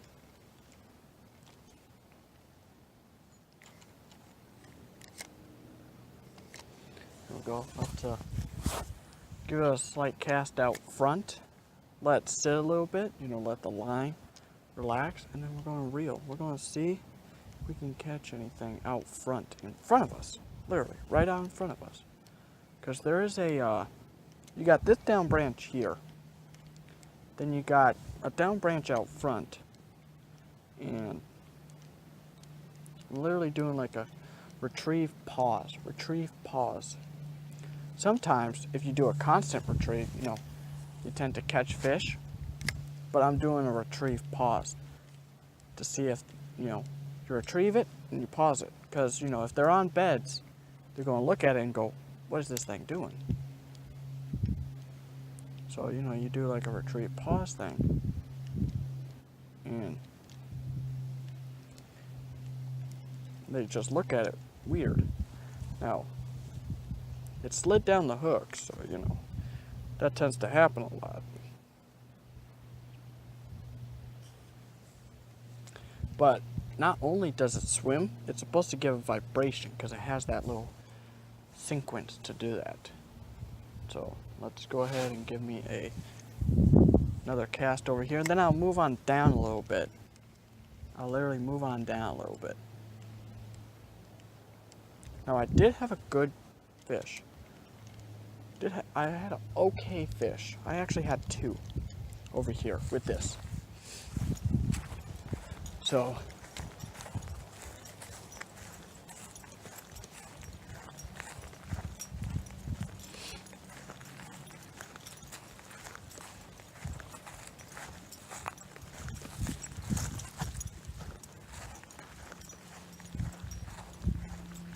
okay, so you saw me standing over there fishing.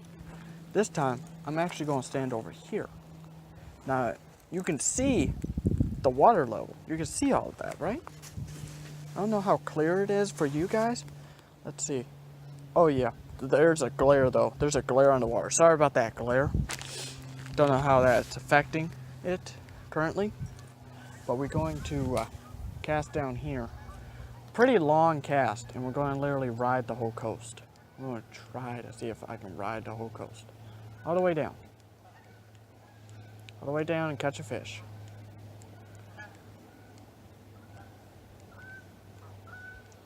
That's it. Geese. Let it retrieve. That's it.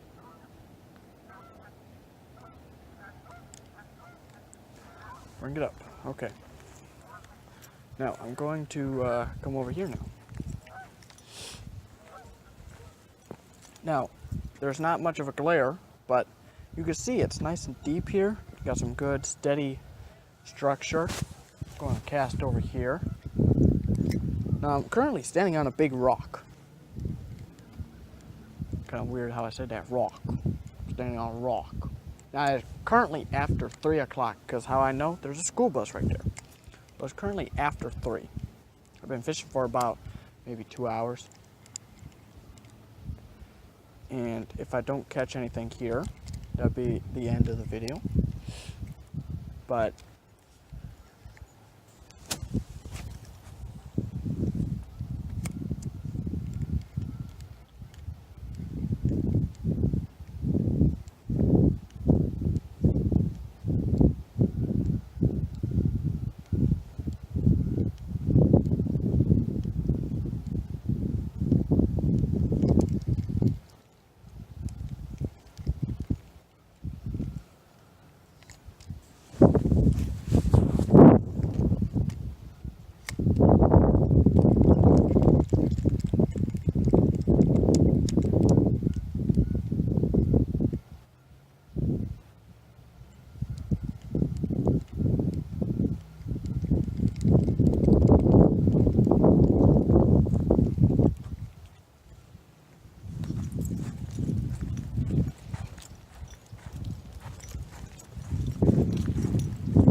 Okay, now there is a down tree, branch, I think, more like a branch.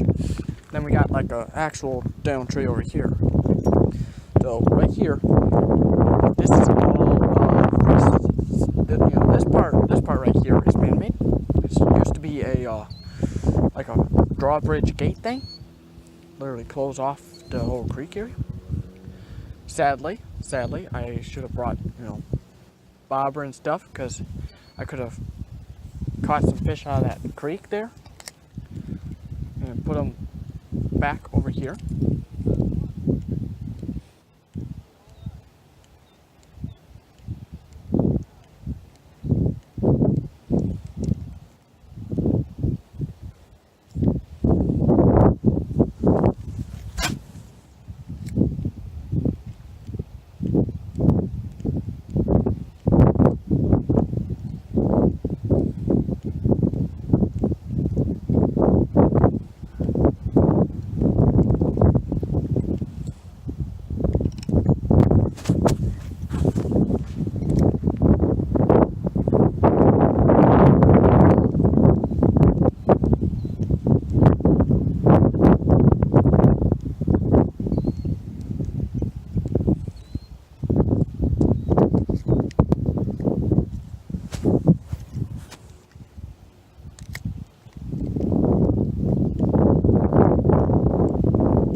Sorry about me being silent because I was talking on the video and up until then.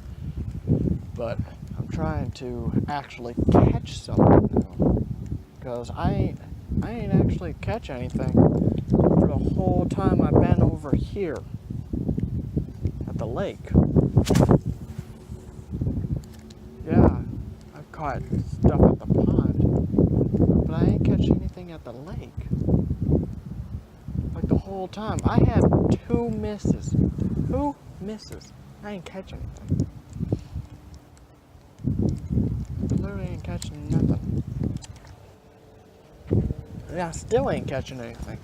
Now let me show you what I mean by I wish I had a bobber in that for these fish. Because if you look at all these fish. Look at these fish right here. These are all decent sized. I'm pretty sure bluegill or mosquito fish. So if I had like something to give them to feed them, hook them up, I would have took them over there. Or use them as bait.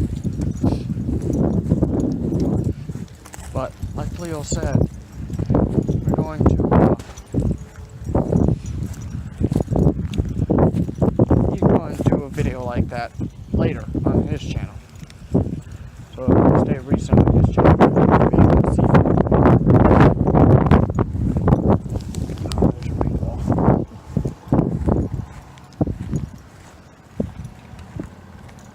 Just going to toss that over there. No, that's a golf ball. I know that's a golf ball, but that is a range golf ball. Because the driving range here at Cumberland is water. The whole driving range is water. Literally, they hit a golf ball over the lake. Oh yeah, man. That was flawless. That was great. And I ain't gonna catch anything, because that's just how fishing over here is. You can have great casts like that. That was perfectly underneath that tree. That one was actually about to go over the tree. You can have casts like that, but you won't ever catch anything because that's just the way things are.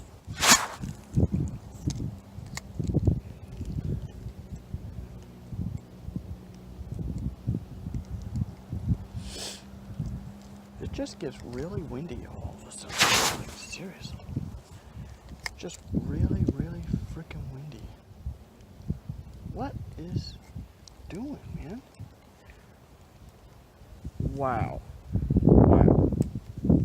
The way it hit the water, man.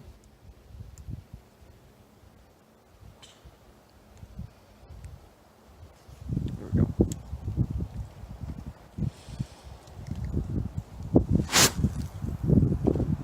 perfect.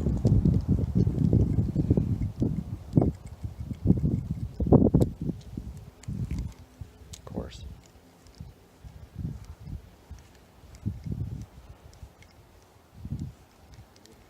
I might go back to the rocks and attempt to catch that fish that I saw earlier.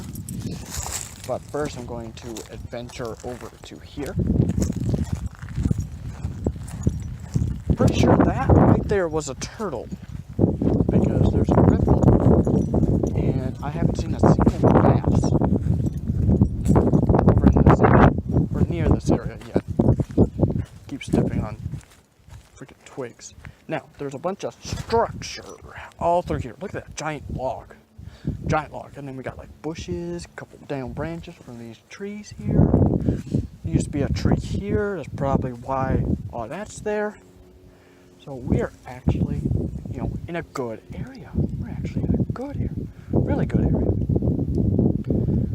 So if I don't get... And plus, there's fishing lines all throughout the trees. So I know for sure that people have tried fishing in these areas. Because I got a fishing line here, and then further down there's fishing line. So I know that people tried catching fish in this area. So I'm actually going to see what lures are those, and then probably attempt to get it with my kayak, or at least shorten the fishing line. So eventually when it does fall in, because rusty hooks or whatever it may be, or a storm finally knocks it over, or whatever it may be, it won't cause issues in the future with all the extra fishing line.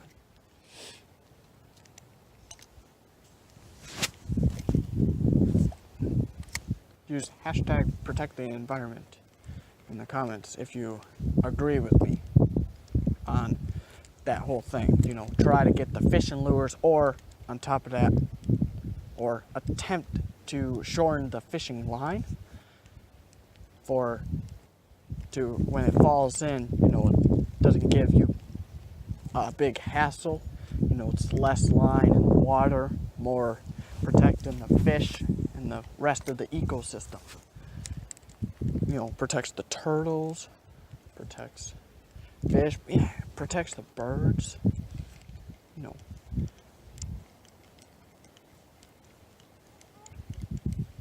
Well, I thought this would have been a pretty good spot because of all the structure. I'm just running a swim bait around here. But apparently, not so much. Not so much. I thought it would have been a good area. Not so much. See, I got fishing line here. And where it looks as if it's going up the tree here, I'll probably have to shorten that line because that's somewhere up the tree.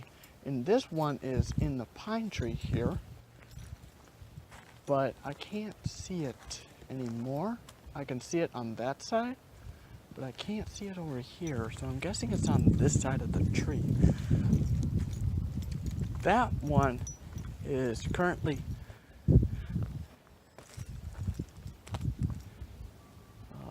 up here somewhere. It's actually up here.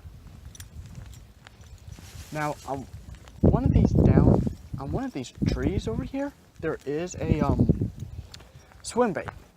No, not swim bait, a spinner bait. It's a spinner bait. I had a thing. I was like, it does this. So up here is a spinner bait somewhere, where someone actually lost it. There was one sitting right here, but the person that lost it actually came back for it. He just wanted to finish the rest of his day fishing. And come back for it. Oh, I thought there would have been something there. Look, I got a turtle right in front of me. Turtle's gone. Just because I pointed at him, he was like, oh no, he's on me. Oh, come on.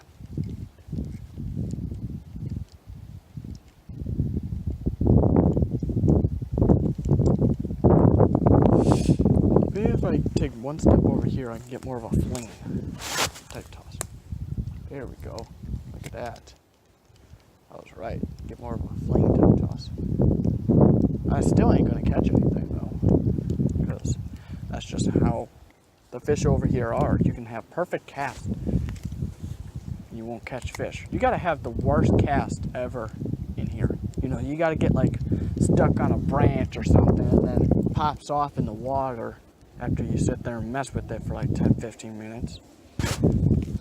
Or you ride up next to it and then you roll back and try again. That's how you catch fish at this lake. You gotta mess up. So, you know, say I was on my kayak, I would have to get stuck, you know, along one of these branches here. And then I have to give it a little shake like I did over there, make it fly off, and then I'll catch a fish right after that. I actually had it to where I had it sitting on the shoreline on the island over there. I was using a swim bait with my my bait caster. I was using not this swim bait, but it's the big one. It was the big clear one that you saw earlier. But well, I'll show you guys in the future what it looks like. But it was this big swim bait, and I was actually had it stuck on the shoreline, and then I actually popped it off because I gave it like a twitch, and the moment I did that, you know, I had to refix my line a little bit because it wrapped around my pole. While I was sitting there, a fish munched it. Turtleback. So I actually caught the fish doing that. But you know, you can have perfect steady cast left and right all day long. You won't ever catch a fish. I don't know why, but you won't ever catch a fish. Now look, I'm actually on left side, right side of this tree, but but my pole is over here on the left side. So it gives me time to hook to the left if I was to ever have a fish. Fishing techniques. If you're good at doing these casts, see, look, I ain't got much room to, you know, cast. But look, I can do a nice steady cast underneath that branch. And then I ain't got much room, but you know, like I said, I can always yank it to the left, or I can give a decent hook set to the right, but you know, if I go too hard, I'll smack the tree. But it's all about worrying your environment of when you fish. That was a bump. It's not a cart path. I almost called it a sidewalk. Technically, it is a sidewalk. Now I got some mosquito fish here, and I got a downed tree and a couple other things. So I'm actually going to see if there is a fish over here. Now I got a bunch of room on my right to give a nice strong hook set, so I don't have to worry about yanking it to the left or yanking it to the right, you know, about damaging my pole or rod, however you want to say it. Ain't gotta damage it.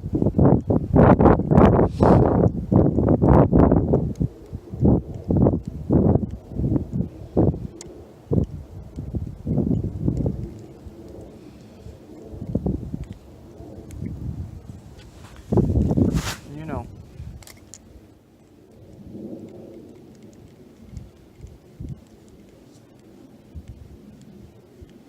fishing is more of a hobby towards some people, but at the same time, it is a sport. Just like golf, for instance. It's actually a sport, but you can play it as a hobby. You know, people that play it like PGA Tour, you know, the professionals, just like with baseball and football, hockey, there's professionals, there's amateurs, then there's people that just play it for a hobby, just to, you know, enjoy it. Heck, I do fishing and golf as a hobby. But every now and then, I do fishing like it's a sport. But there is a second spinnerbait. I forgot, somewhere along those trees. But I'm currently going to go back to the wall. Try to catch that fish. Or a fish. Maybe something with this swim bait.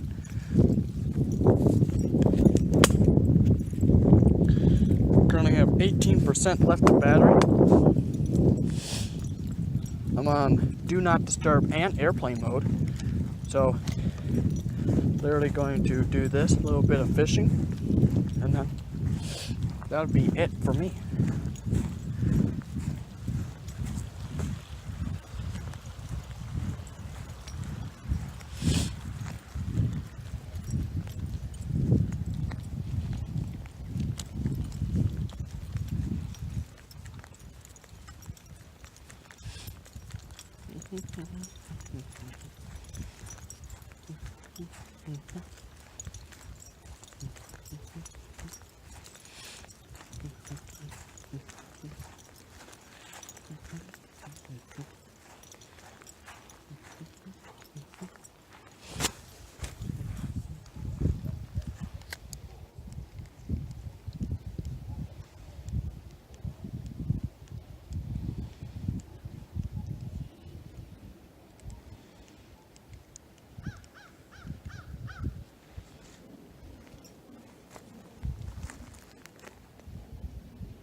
Okay, well, that fish, still too early for that fish to come back, but since I've walked all the way from that wall where I saw that fish, all the way down here, and now I'm going to walk back.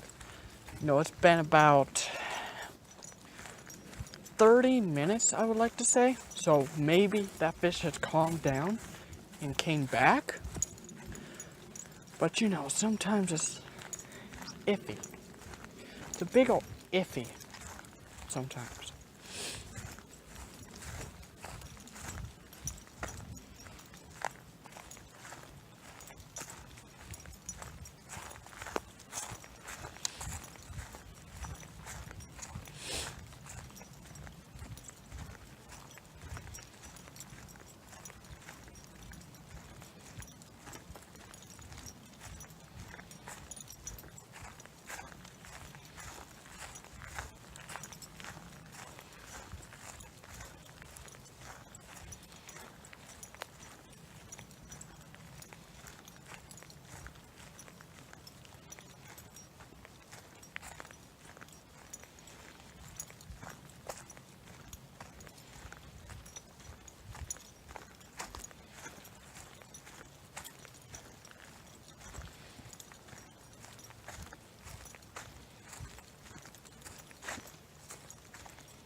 Walking to spots are kind of, you know, right there we got the high school golf team, or is that middle school golf team? You know, we got one of those two.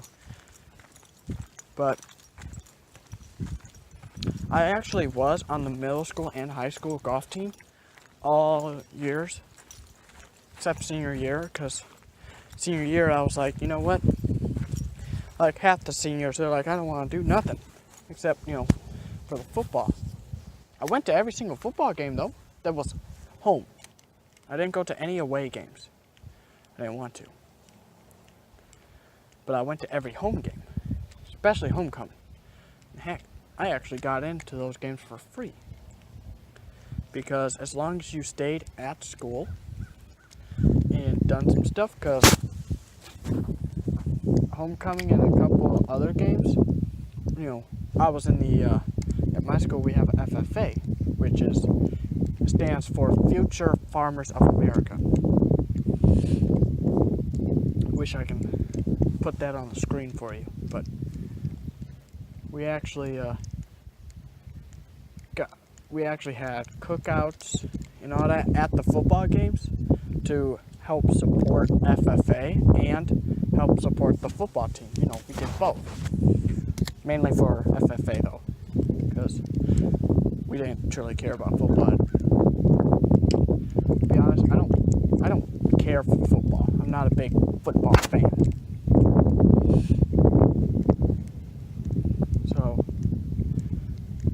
I wasn't truly big into football.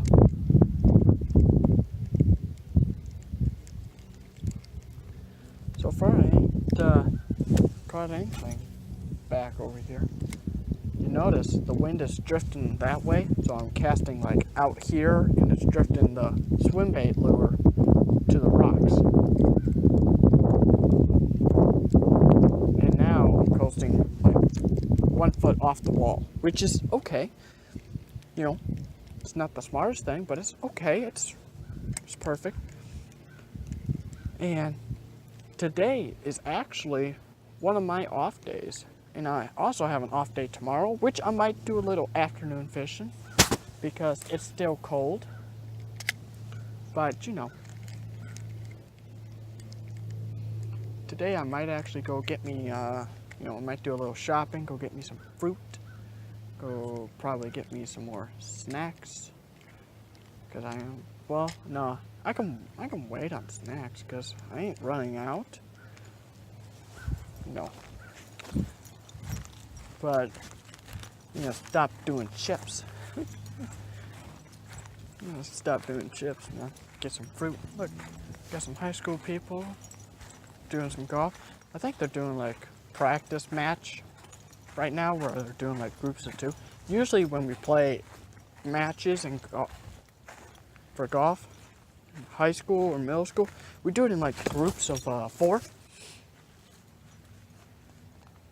Now, I'm going to cast this direction. See if I can get the fish that was over here. Oh, he actually got it right on the drop. I didn't even have to start reeling. I was actually letting it sit there.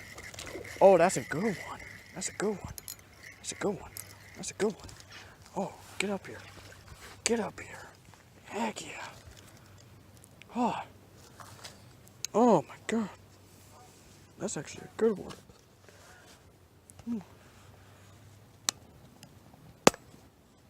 Well, I just messed up the camera a little bit. There we go. Oh man, that's actually a good one.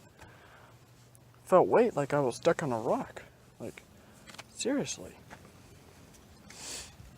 Ah, on the white swim bait. Oh my gosh. Look. I don't think that was me that created the hole. But that's surely, look at that swim bait, man. It's so messed up. But look at that bass. Whew.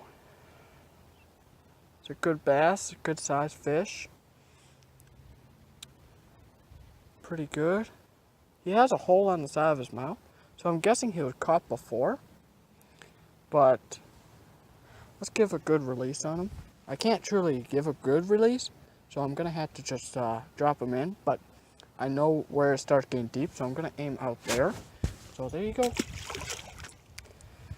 Here we go.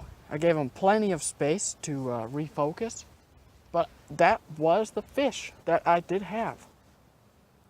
So, looks like I just needed to give him something, and he saw this little tiny thing, and the way it looks right now, how it's sitting on here, it kind of looks like a worm, but he saw it, he munched it, so I just wish I was able to catch that other fish, though. But let's see if he had a friend. Because I literally just let it sit there, talked about, a couple things, started reeling, and felt weight. I was like, great, now I'm stuck on a rock. But then I gave it a hook set. Because if it was a rock, would have never needed that hook set. But I felt it coming towards me. So, well, that is all for the video. Leave a thumbs up if you liked it. Thumbs down if you didn't like it. Leave a comment below what I should go fish next, like what type of lure, crankbait, popper, all that.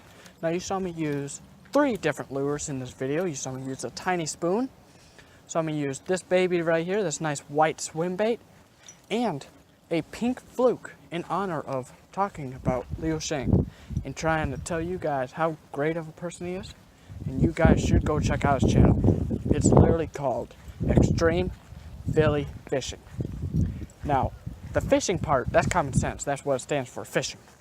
Philly stands for Philadelphia, and extreme stands for he goes for anything. He will go to the extreme point and try to catch a fish. Like, he will go into the middle of the woods to find a creek and go catch fish inside the creek. He will do that. He will go wading inside a creek and go to the most scariest parts just to go catch a fish that he has never caught before. That's why he is called Extreme Philly Fishing. I'm currently on Snapchat and Instagram. My names are pretty much White Shadow CV Fishing. Well, White Shadow CV, if you go follow me. I do have a gaming channel called White Shadow CV, and I have this channel, White Shadow CV Fishing. I do, and if you like Fortnite, come over to my gaming channel. I am making videos and playing live streams almost every day, probably about twice every 2 days. So that's all for this video.